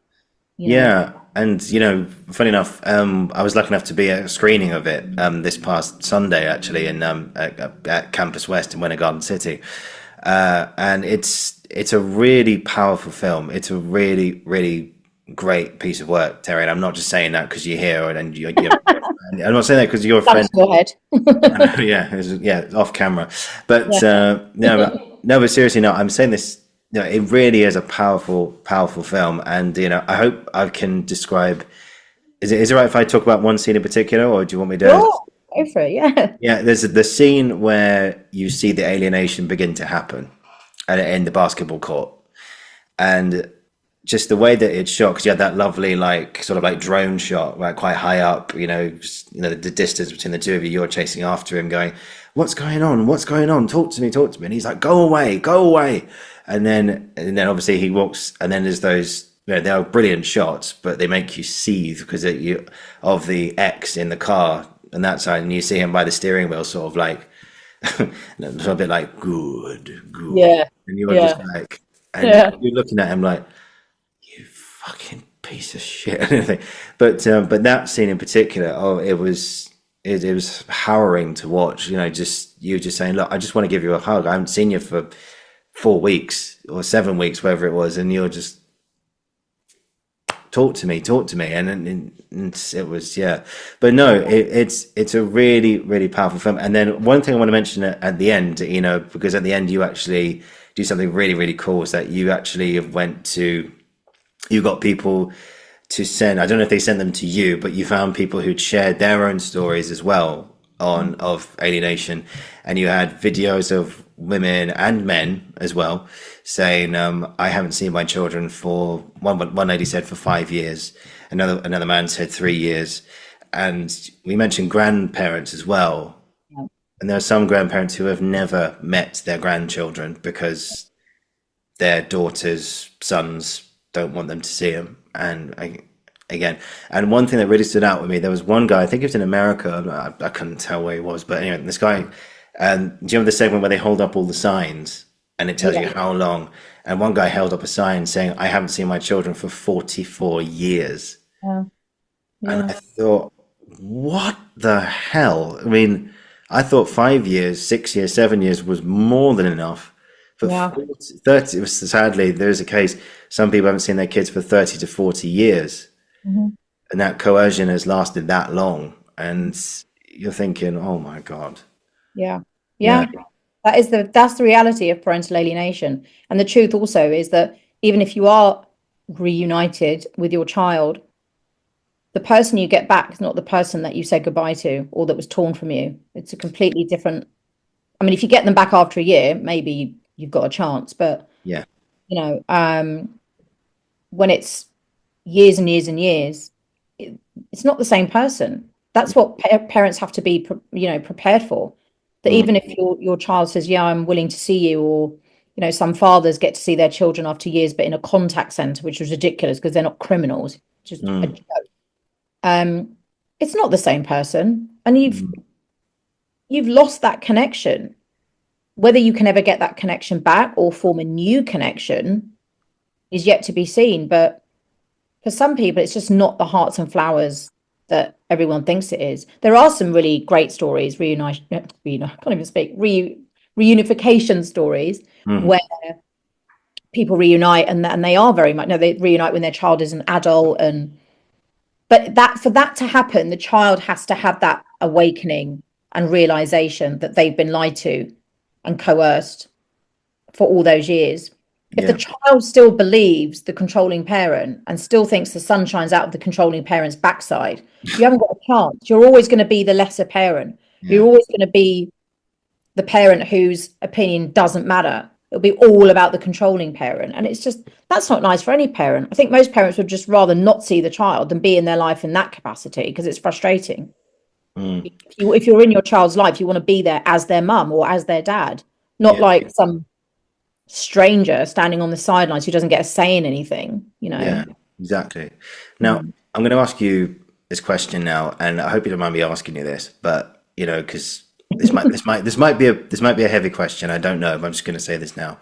So, say there is a moment in the future, and your son comes back to you, and you are reunited, and again, this is all hypothetical, but I hope it does come true. Is that he comes to you and says, "Mum, I've done a lot of thinking Mm. recently. I've done a lot of thinking. I've realized I've made a terrible, terrible mistake. And I've realized that I've let this go on for far too long. And I want to come back to you. And I want us to be a family again. I want to get to know you properly now." And he looks at you and says, not only does he say, "I'm really, really sorry for what I did," but he also goes to you, "Can you ever forgive me?" What would you say? Easy answer to that. Yeah. I mean, I forgive my son already. I Yeah. mean, to be fair, there's nothing to forgive because I know it hasn't come from him. It's Mm, not something I have to think about, or any alienated parent if you ask them. mm, That's why I think I said this to you when we saw each other at the weekend. mm. In the past, people thinking that they're being supportive of me said, "God, that's bang out of order from your son. How dare he speak to you?" I said, "Please do not talk about my son Yeah. in that way. Yeah. You don't know the pathology behind what he has been put through. He Yeah. doesn't even know the pathology. It's brainwashing. It's like a cult. It's coercion. You know, I don't blame my son for any of this. A lot of people say, yeah, but he's 17 now. He knows better. He knows. I'm like, yeah, but you've got to remember that was very much when he was 11 and this all started happening to him and all his hormones are raging. But for a very, very long time now, years and years and years, my son's not horrible to me. He doesn't post anything. I've got alienated parent friends. Their kids are always posting on Instagram, how terrible the mum or dad is, or my son doesn't do any of that. He's not vindictive. He just stays very quiet. He keeps himself to himself. He's got his friends. He's sadly talking about going into business with his dad, working in his dad's business, which saddens me because I wish that he would do something that would take him away from his father's control. Mm, That's just my opinion. My son would obviously disagree because he's still in a place where he doesn't believe his father is controlling him. He thinks his dad loves him, but I hope he gets to a point in life, maybe not until he's had children, if that's what he wants to do, when he realizes that no healthy parent would ever try to sabotage the bond between their child and the other parent, no matter what your feelings are towards your ex-partner or ex-wife, ex-husband, whatever. Doesn't matter if you hate them. You don't weaponize the child. You don't try and turn your child against that other parent because you don't like them, because your child loves their other parent. And when you alienate a child, like my son's, had happened to him, you're basically telling that child that it's not okay for them to love their other parent. That child mustn't love the other parent because it will disappoint them, the controlling parent. Yeah. And I'm glad in a way. My son's father is wealthy, but he works hard. He's successful. He's not a bum.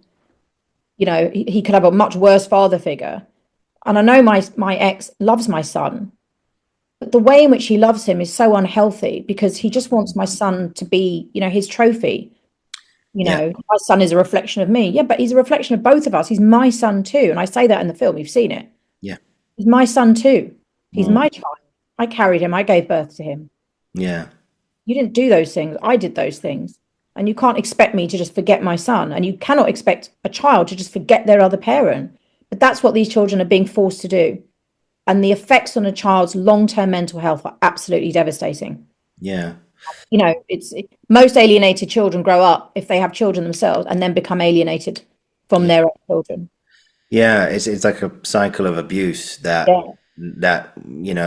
it takes a lot of courage for someone to recognize that in the family and then go, okay, the buck stops with me now. Exactly. Yeah. Exactly. And that's why the film's out. I'm glad I made the film in a way. I think this weekend, it's whatever happens, I'm going to die at some point because no one lives forever. And when I do, my film will always be out there. Yeah. It's always there. And it's just a tiny fraction of what I have experienced as part of being alienated from my son. It's only a short film. There's only so much you can put into a short film. But that's a drop in the ocean to what myself and other alienated parents have to go through to try and fight for our children and to be told by family court, well, I know you haven't done anything, but yikes, there's nothing you can do. Yeah, and there's a big, funny enough, there was a conversation which just before the screening we were getting, I think we're just coming back into the cinema because the fire alarm went off just before you were about to play the film. And we thought, oh, what perfect timing as always. Turns out it was a false alarm, some smoke, I think, or steam or something from the kitchen. Something stupid. Yeah. Anyway, look, and if anyone doesn't know, they had kids actually downstairs because there's big rollerblade things, so everyone had to come out. So they're skidding around in the car park in their rollerblades. We were just like, this is just horrendous. But there was one. We were coming back into the cinema, and there was two guys sat behind me, and I couldn't help but overhear their conversation. And one of them said, well, the guy to my left said, over my left shoulder, said. I've been alienated from I think he said my daughter, son or daughter, one of the two, said that she's becoming more and more distant from me. It's been happening for years now. I don't know what to do. I've come here to sort of get a bit of help, a bit of advice or something like that. And he said, so can I just ask you, I know I don't know you, but can I just ask, do you have any advice as an alienated person yourself? And, I'm just for the record, I know I'm not a parent. Yeah, so I know I'm talking from a place of inexperience here, but I'm recognizing that this is a bad thing and it's a human story. But anyway, the guy next to him said, look, you can do either one of two things. You can either go through the family courts and they will drain your time, your energy, your money, your sanity, and the outcome will most likely not be what you want it to be.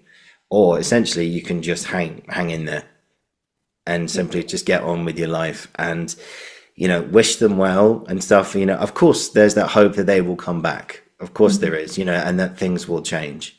Yeah. But unfortunately, so this is like, I'm heavily paraphrasing here, but, he's saying basically you can only control what you can control.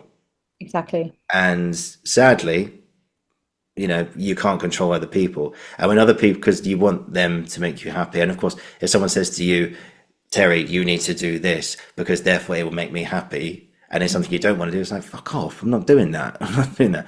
So unfortunately, I think, and then the other guy sort of said, yeah, I'm sort of in that phase now where I just don't really know what to do, but I'm just trying my best just to carry on.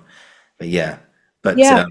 but essentially that was the theme of the conversation. Like I say, heavily paraphrased, but but the guy said, yeah, if you go through the courts, they'll drain you of everything, and you'll be on the other side and not having the verdict you want, and you would have lost a Yeah. lot. So my advice would be don't do that at all.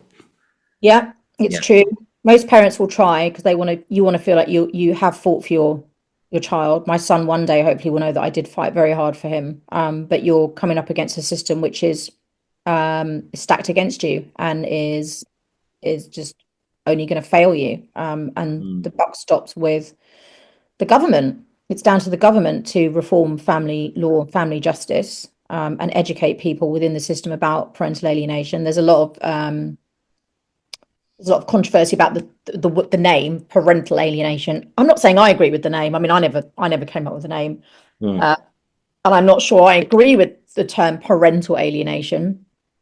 It does sort of lend to it being all about the parents, when actually it's all about the children and hope and nurturing future generations so they're not suffering from mental health issues. But it should be called coercive control of children because that's what it is. And a lot of people still don't understand what parental alienation is. And I'm not saying I, on my own, am going to educate the whole world, but as an artist, I just used my skills as an artist to create a piece of art that could channel my frustration and my anger and my pain and everything, but also could raise awareness because it gets conversations going. And also, as I said to you, you know this, I didn't write it as a proof of concept, but it is actually a great proof of concept for what I want to develop it into now, which is a TV series, because I know that with an episodic series, we can really do a deep dive into the court system and the corruption within that. And we have other characters coming in and out who are part of the story and extended family members. And, so I've written the first episode, which I'm going to I've had an idea of how I should tweak it a little bit. And yeah, I want to develop it, and I'm raising money now to try and get enough in the pot that I can actually shoot the pilot series myself in the way that I shot the short film myself, or in the way that a filmmaker would shoot a feature film. I want to shoot the first episode myself and use that as a carrot, so to speak, to go to the streaming platforms with and say, look, I've already made the first episode. Watch it. What do you think? Yeah. You want to develop this? Yeah. Let's put it out there. We'll put it out there. And for something like Netflix, or someone like Netflix, a beast like Netflix, that's a truly global platform. Parental alienation is a truly global issue. I mean, you were there, I think, when that lady from Portugal came up and wanted to take a photo with me. And That's right. Yeah. Gushing, like, thank you for making this film. Oh my God, this is my life. This is what happened to me. She was begging me to get the film dubbed in Portuguese. And I said, can't really afford it. Yeah. When I've got some money, I'm going to get Portuguese subtitles. I need to get the film subtitled in pretty much every language because this is an issue in every country of the world. It's a human rights issue. A child has a basic human right to have access to both their parents without feeling guilt or anger from one of their parents. They should be free to express love and spend time with both parents. That's their basic human right. And the UN need to do a lot more than they're doing to make sure that that basic human right is upheld.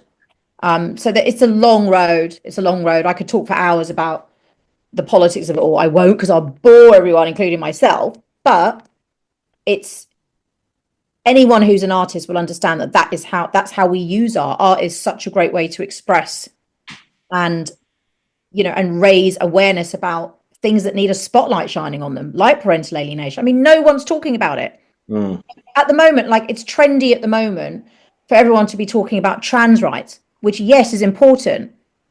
And lately I've had people saying, why aren't you posting about that more? I'm like, I'll be honest with you, I can't be an activist for everything. And I'll be really, really honest. I'm going to be really controversial. So trans rights, I'm not saying it's not important, but it's not something that affects me. It's not something I particularly am worried about right now in my life. I've got more important things to be an activist about, like parental alienation. And people talk about trans women have got a right to this, that, and the other. Yes, they do. But children and parents have a right to spend time with each other. To tear a child and parent apart is hugely damaging. Why isn't it trendy for everyone to be jumping on a parental alienation bandwagon? Why are we only talking about 1 minute it's trans rights, 1 minute it's, this group of people? But if I talk about parental alienation and you know, become an activist for that, and I bang on and on about it, people just start roll their eyes because it doesn't affect them. Yeah. And, you know, and a lot of the people banging on about trans rights aren't trans themselves. But I do think with certain, and I'm using that as an example because it's the thing that's in, you know, It's what's trendy at the prevalent. moment. Yeah. It's what it is. I'll be honest, it's what's trendy. And I think a lot of people want to get on a bandwagon and go, yeah, I'm campaigning for this. Why? Because it's trendy, because you want to look like you're really such an activist. Brilliant. Why don't you use all that power and that energy and jump on the bandwagon and start shouting about parental alienation? Oh, I'll tell you why, because it's not trendy enough for you. Yeah. Well, you know, I'm going to make parental alienation trendy. Let's all start talking about children being coercively controlled from their parents, shall we? Yeah. Because honestly, it really drives me nuts. I know, it's so sad. It's so sad, that mentality. It's just, I mean, I want to say something controversial now as well. It's like, oh yeah, we promote this to get more likes on our Instagram, or we get more likes there. And it's like, guys, promote something because it means something to you, not to be liked in any way, you know, because,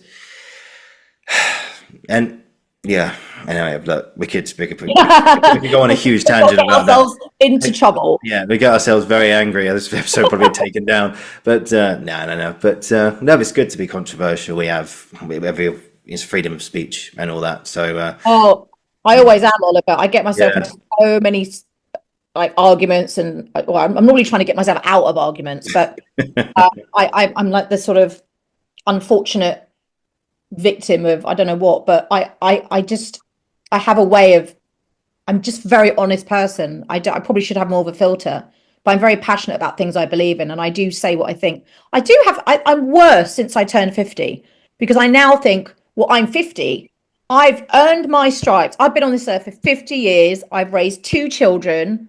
I have 2 grandsons. I've had a life. I've had a huge varied career. I've been through a lot of shit in my life. Cared for my father who was terminally ill. Watched my father die. I've been through so many things. I'm like, I'm going to damn well say what I think. And obviously, I would never say anything to hurt someone or to make them feel belittled. Yeah. No, I would never do that. And if I ever did that, it would be by accident. And I hope someone would pull me up on it. I'm sure they would. But I do find that we're in a generation of snowflakes. You know, when I was growing up, and I'm not saying this is right, but because there are a lot of things that definitely should be, you know, squashed in the way that people speak and, you know, comedians speak and what's said in films and what's portrayed in films. I'm glad that we have tightened things up there a little bit. But I do feel like there are a lot of snowflakes out there, the snowflake generation, I call them, where they're offended by absolutely everything. Yeah. Literally everything. You say something just not like a normal comment and someone will go, well, I'm actually really offended by that. And I always say, look, just because you're offended, it doesn't mean that what I said was offensive. If you're offended, that sounds like a you issue. Right? Like you're the only person that's offended by it. It's not like anyone else is, you know. So, you know, that's life. I'm too old to really care. I mean, I've actually always been the kind of person, I've never really cared what people think of me. Yeah. Because I'm a child. I don't know what it is, but I'll be honest, you know, me as a teenager, I think I was a little bit like that, being offended by anything. I think that's when this mentality was starting to creep in, you know, sort of this is about 10 years ago or something. So it was, you know, people sort of getting offended by things. And, you know, I admit, I was part of that. I fell for that many, many times. So, but as through my 20s, I've sort of like gone through life and realized just how unserious it all is. And in fact, when you do get offended by something which is really not worth your time or energy, it's a waste of time and energy. And that's it, you know. And I've gone, oh God. So all the stuff I was getting offended by or worried about wasn't worth worrying about at all. And he goes, no. You can choose how you react to things. Yeah. You know, you can choose how you react. I'm also a Buddhist, and Buddhism, I've been a Buddhist for about 7 years now. And my practice keeps me sane, especially in this mad industry where it's full of snowflakes and full of actually, yes, offensive people. There are offensive people out there. There's a lot of toxic, bad men, especially in our industry. You know about one particularly that I've had experience with. That's another podcast. And you have people like, you know, Alexa Morden, 98% podcast, doing wonderful things to bring those issues to light and shout about it. And I just want to I want to be one of those people that tries to get rid of this fear culture. Well, I can't speak out because, you know, there might be a backlash or people might start DMing me. You know, you've got a block function, use it. You know, I get shit all the time from people writing to me. Alienated dads write to me and they're angry that I made a film about an alienated mum. Like, yeah, but it's about my life. Yeah. And I'm a mum. Everyone's always offended. You can't do right for doing wrong. I'm going to live my life in the best, most peaceful way I can. Yeah. I'm not going to take any shit. I'm not going to let people wipe their feet all over me or people I love. But essentially, I will be a good person, try to spread awareness and positivity wherever I can. But even if you try to do that, you will always offend someone. You can't please all the people all the time. If you try to do that, you will go mad and you will shorten your life. So don't do that. Yeah, I know. Yeah, no. It's like, I remember growing up as a people pleaser, and I look back on that version of myself now. I don't recognize him at all, and I'm like, thankfully, I've thrown that shit out the window. And it's like, you know, it's almost like you could walk down the street and see someone you've never met, don't know anything about their story, and you just accidentally brush past them, or you just go, "Hello, good morning," and that'll be offensive. Yeah. And it's like, come on, really? Yeah. Really? Oh yeah. I mean, feminists drive me mad. You know, I don't like the term feminism. That's controversial. All my feminist friends will now probably just disown me. But I call myself a humanist. Yes, of course I'm pro-woman. I'm a woman myself. I've had to, you know, I carved out a career in advertising before I went back to my acting. It was a very male-dominated industry when I worked in advertising, and I held very senior positions that I had to work my ass off for, and I had to prove myself 10 times more than my male counterparts. So I get it. I'm pro-woman. Mm. But when you get really lovely men, like my partner, who's the loveliest man, anyone who's met him will tell you that, right? Opens a door for a woman. I can open my own door, thanks. It's like, why can't you just be nice and say, thank you? Because my partner would open the door if he was going through a door and someone was behind him. He would open it if it was a man behind him. He hasn't held it open because it's a woman particularly, and he thinks, oh, that poor little woman can't hold the door open for herself. He would have done it if it was a guy his own age behind him. He's just being polite. Yeah. That's what I mean. You know, someone can always have if you want to have a problem with everyone you meet, you can normally find something to have a problem about. But do you want to live your life constantly in a state of, you know, having problems with everyone and wanting to fight everyone? No. Fight the good fight. Fight the fight that you can maybe have some influence with. And that's why I do what I do with parental alienation, because I know what I'm talking about. You know, I could get on the bandwagon and start shouting about trans rights, but I don't really know what I'm talking about. I'm not a trans woman. I have one friend who's a trans woman, Andy, who I love to bits. She will tell you that. Do I care that she was born a man? No. Couldn't give a toss. All I know is I love her and we have a great time together. But I'm not actually going to offend the trans community by going, yeah, trans rights. Because what does me doing that actually affect? Nothing. That won't affect anything, because I can't speak well about that subject because I don't know enough about it, you know. And people would argue, well, I could try and educate myself. Yeah, I could, but you know what? There's not enough hours in my day to educate myself about every single campaign that I could be an activist for. I don't have enough hours in the day. So like when people choose which charities to donate money to, I'm going to pick the causes that matter most to me, that resonate with me, right? Simple as, yeah. So, and if that offends people, get in the bin, mate. It offends people. I don't know what, I can't do anything about that. So, exactly. You know. Yeah, I feel like, first of all, let's take a breath. There we go. There we go. And breathe. We're all good. But I think I've mentioned this guy's name previously, but I think a huge one for me is Ricky Gervais, who's just taught me how just to not take shit so seriously, and he's been a big help because, you know, I'm very open. There was a time I thought he was a bit of a dickhead, and now actually I've realised no, he wasn't. He was actually telling the truth, you know. Yeah. But and then I mentioned this on the last episode, and I've mentioned this a few times, but he said, if you can laugh in the face of adversity, you're bulletproof. And that's brilliant. And he's got another thing where he says, me and my brother have got one simple rule. If you think of something funny, you've got to say it. All right? Yeah. Win, lose, or draw. Even if you're at a funeral. Oh God, he's got this story about a funeral. God. You know, I know it. I've seen every one of his shows. Yeah, you know the story. Yeah, I think it was his uncle's funeral. Yeah. And I think the priest got the name wrong or something like that. And it was. And I love Ricky Gervais. I know he's controversial, and do you know, I've fallen out with a couple of friends years ago just because I liked Ricky Gervais and I defended him when they were slagging him off. I was like, no, I love Ricky. Wow. I'm not going to say I agree with everything he says, Oh but no, God no. like 90% of it, I think, Yeah. spot on. And, you know, bad shit's going to come at all of us at some point in our lives because it makes us appreciate the good times. But it, like you said, it's how you deal with the adversity.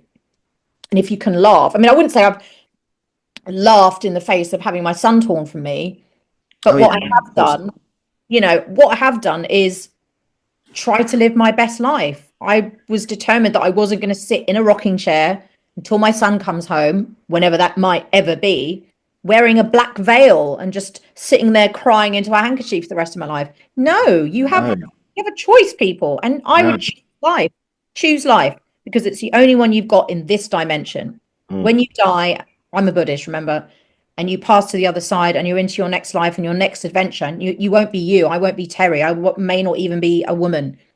You know, that's the next adventure. But in terms of this adventure, this is it. So, and I knew that when my son, if he was ever to return to me properly, I want to be a mum that he wants to return to. Like, yeah, I'm good. I've missed you like hell. It's been horrible. But also I'm the sort of person that tries to focus, or I do focus on the things that are good in my life. I've got a roof over my head. I don't have to worry about whether food's going to be on the table for my breakfast or my lunch or my dinner. I have a wonderful partner who does everything for me. I have family. I have good friends who I trust, who support me. You know, I have my health. All right, my back's a bit dodgy and my hips, but that's old age. But, you know, there's people in the world literally being massacred right now. They have nothing, you know, and all they have is their faith because they know that death is imminent, and they have their faith, and they embrace that, and they move to their next life. And they're being massacred. They're being tortured. People are having their homes taken away from them. People are begging for food. You and I aren't in that position. So isn't that something to be grateful about every damn morning? You know? There is always something to be thankful for. Always. Absolutely. Yeah. Exactly. But Terry, we could probably keep going for another 2 hours. How do we bore everyone?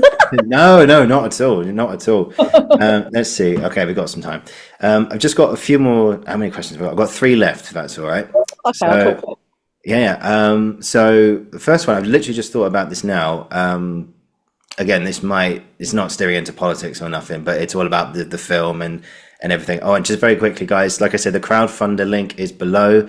We're going to get this film out. We're going to get the series produced and everything. So if you can give anything at all, please do. Because oh, sorry, just very quickly, is there, what platform can people get this? Is this going to be available on YouTube at any point? Do you think you're going to release the film, The Stranger I Love? Yeah, the film is actually on a distribution platform which I'm testing at the moment, called Olyn, Olyn, olyn.com, and the link to watch my film is in my bio on my Instagram, which is at Theresa_Godley, which is THERESA.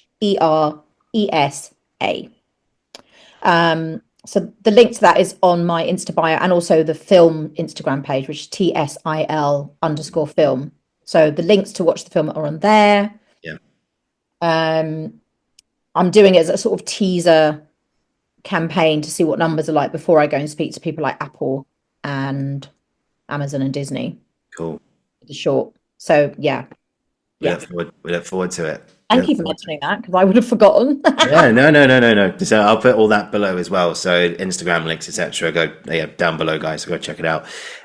So this question might be a bit out there, but hey, we talked about some out there things today. So on the off chance that your son is listening to this right now, what message do you have for him? Gosh. Okay. I'll try and make it succinct. Just that, you know, he is my everything. He's my whole world.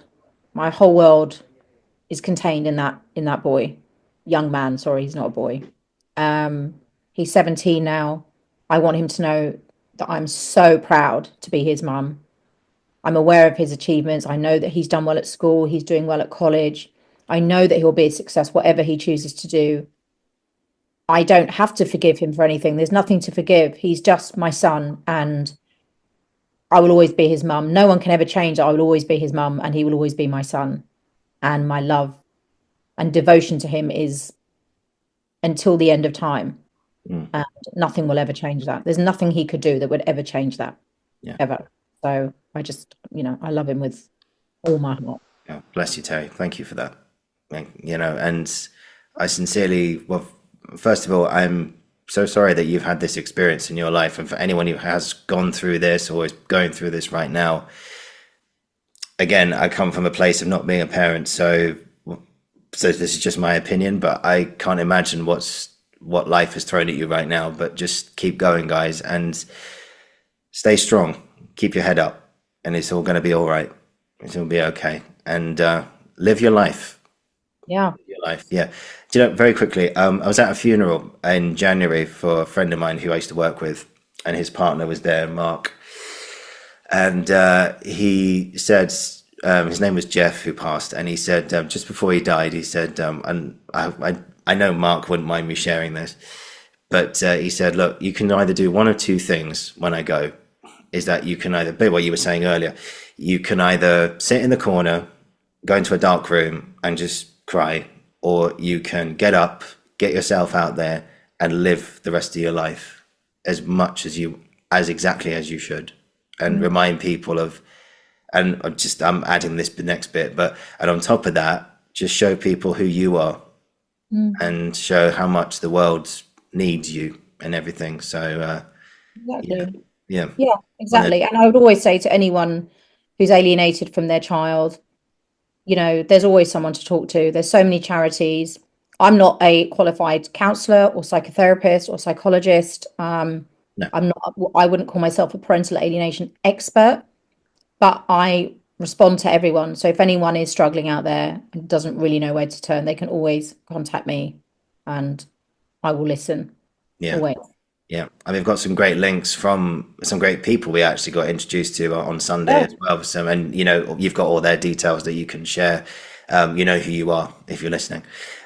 So again, thank you for that little thing there, Terry. That was very nice of you to do that. Thank you for that. Two final questions left for you today.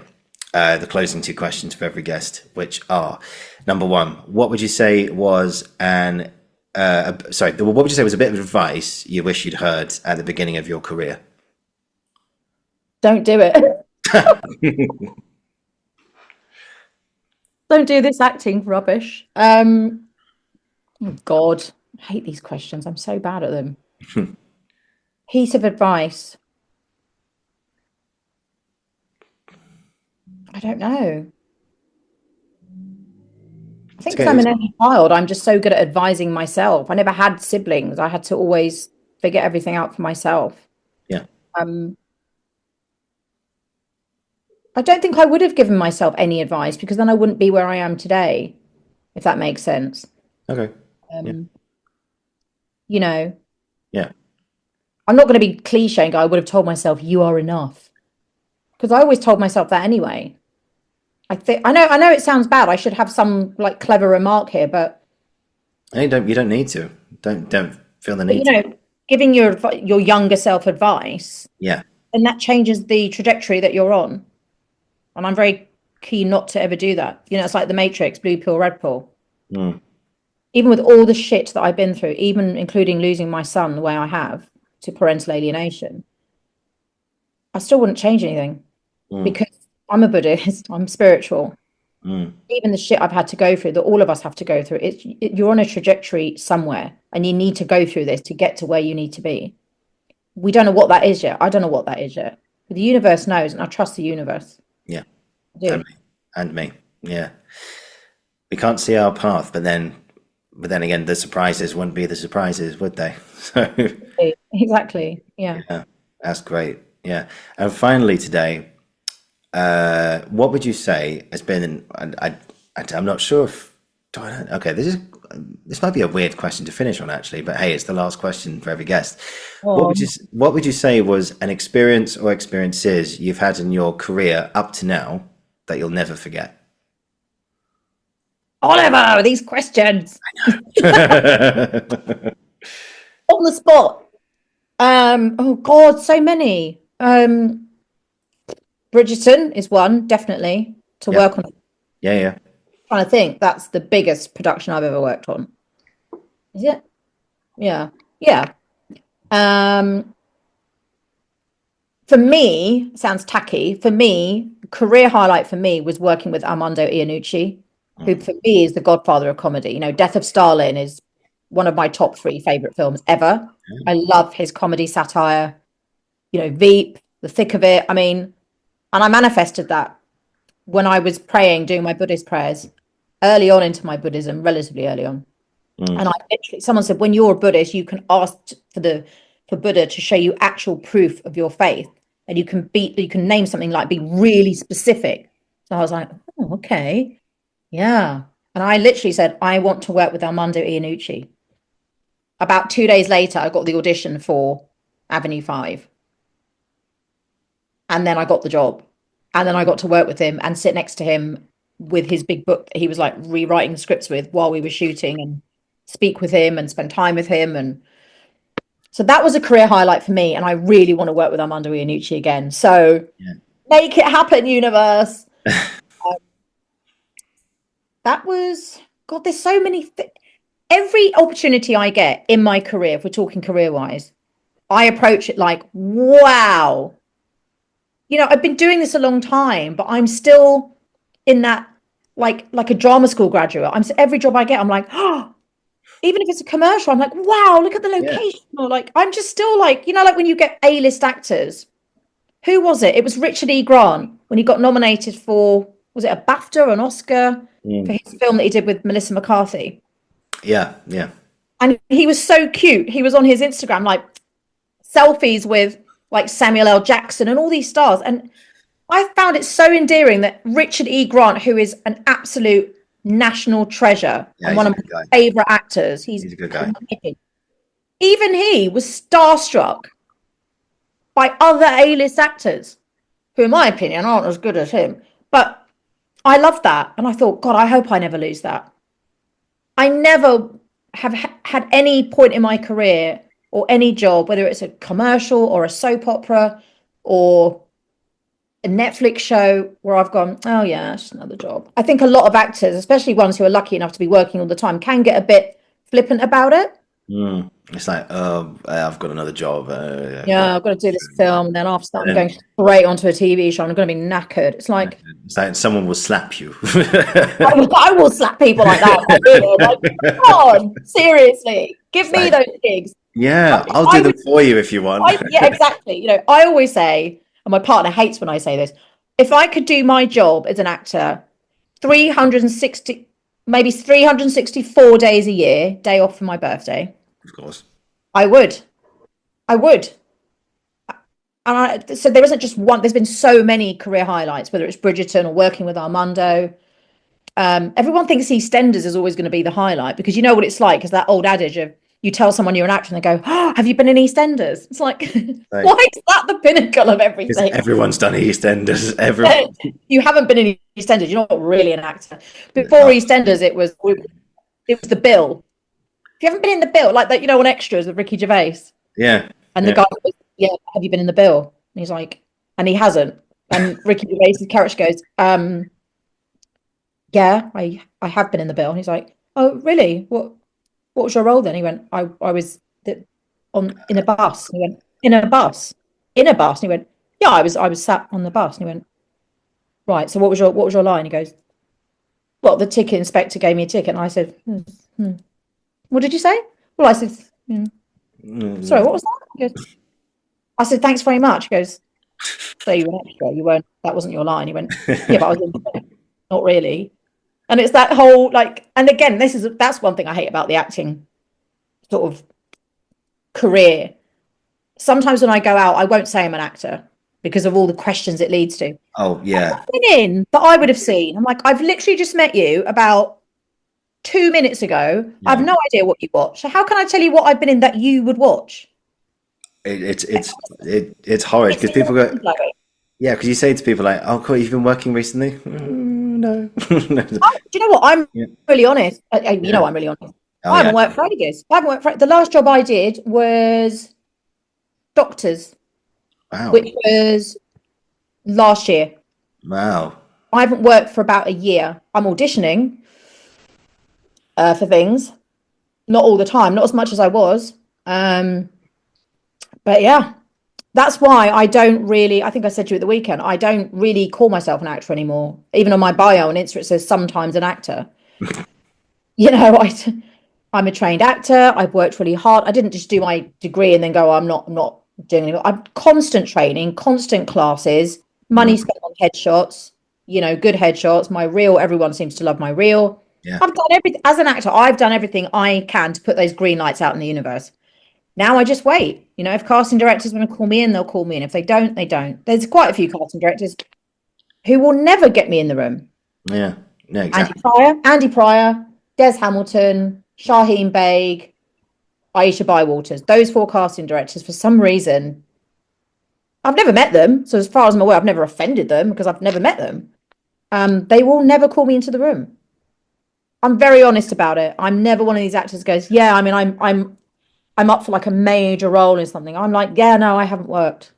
Because I know that's not a reflection on me. It's a reflection on the industry. Yeah. You know, it's right now is fucked.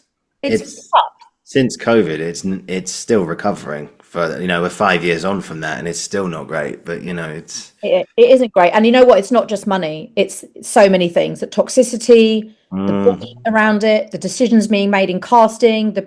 So again, another podcast I could go into detail on. Oh yeah, no, this is all for next time. This is for next time. But if I'm not working, I mean, I'm literally actively looking for non-acting jobs right now, applying for every job I can so I can earn money.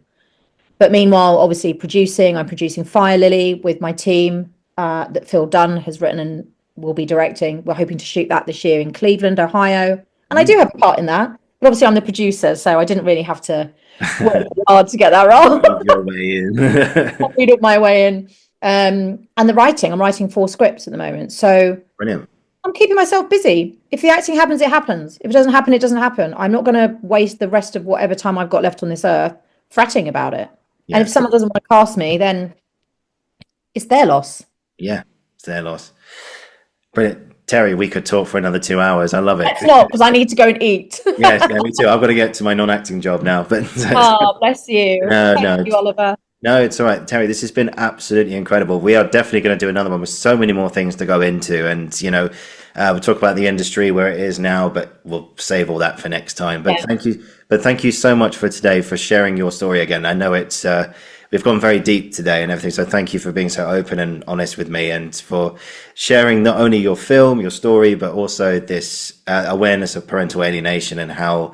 And I hope from today that even if it just helps one person listening or watching to this, then for me, that's mission accomplished. And I hope it helps many more than that. But if it's just helped one person, then I thank you thank you for allowing both of us to help you in this space and in this time that you've given us. So yeah, brilliant stuff. If you just hang on, Terry, I'll just finish the recording and then we'll have a tiny debrief afterwards. But yeah, well. Brilliant stuff. Guys, thank you for watching. Thank you for listening. This has been the Uncensored Critic podcast, and I'll be back very, very soon. And for now, Terry, thank you so much. Thank you.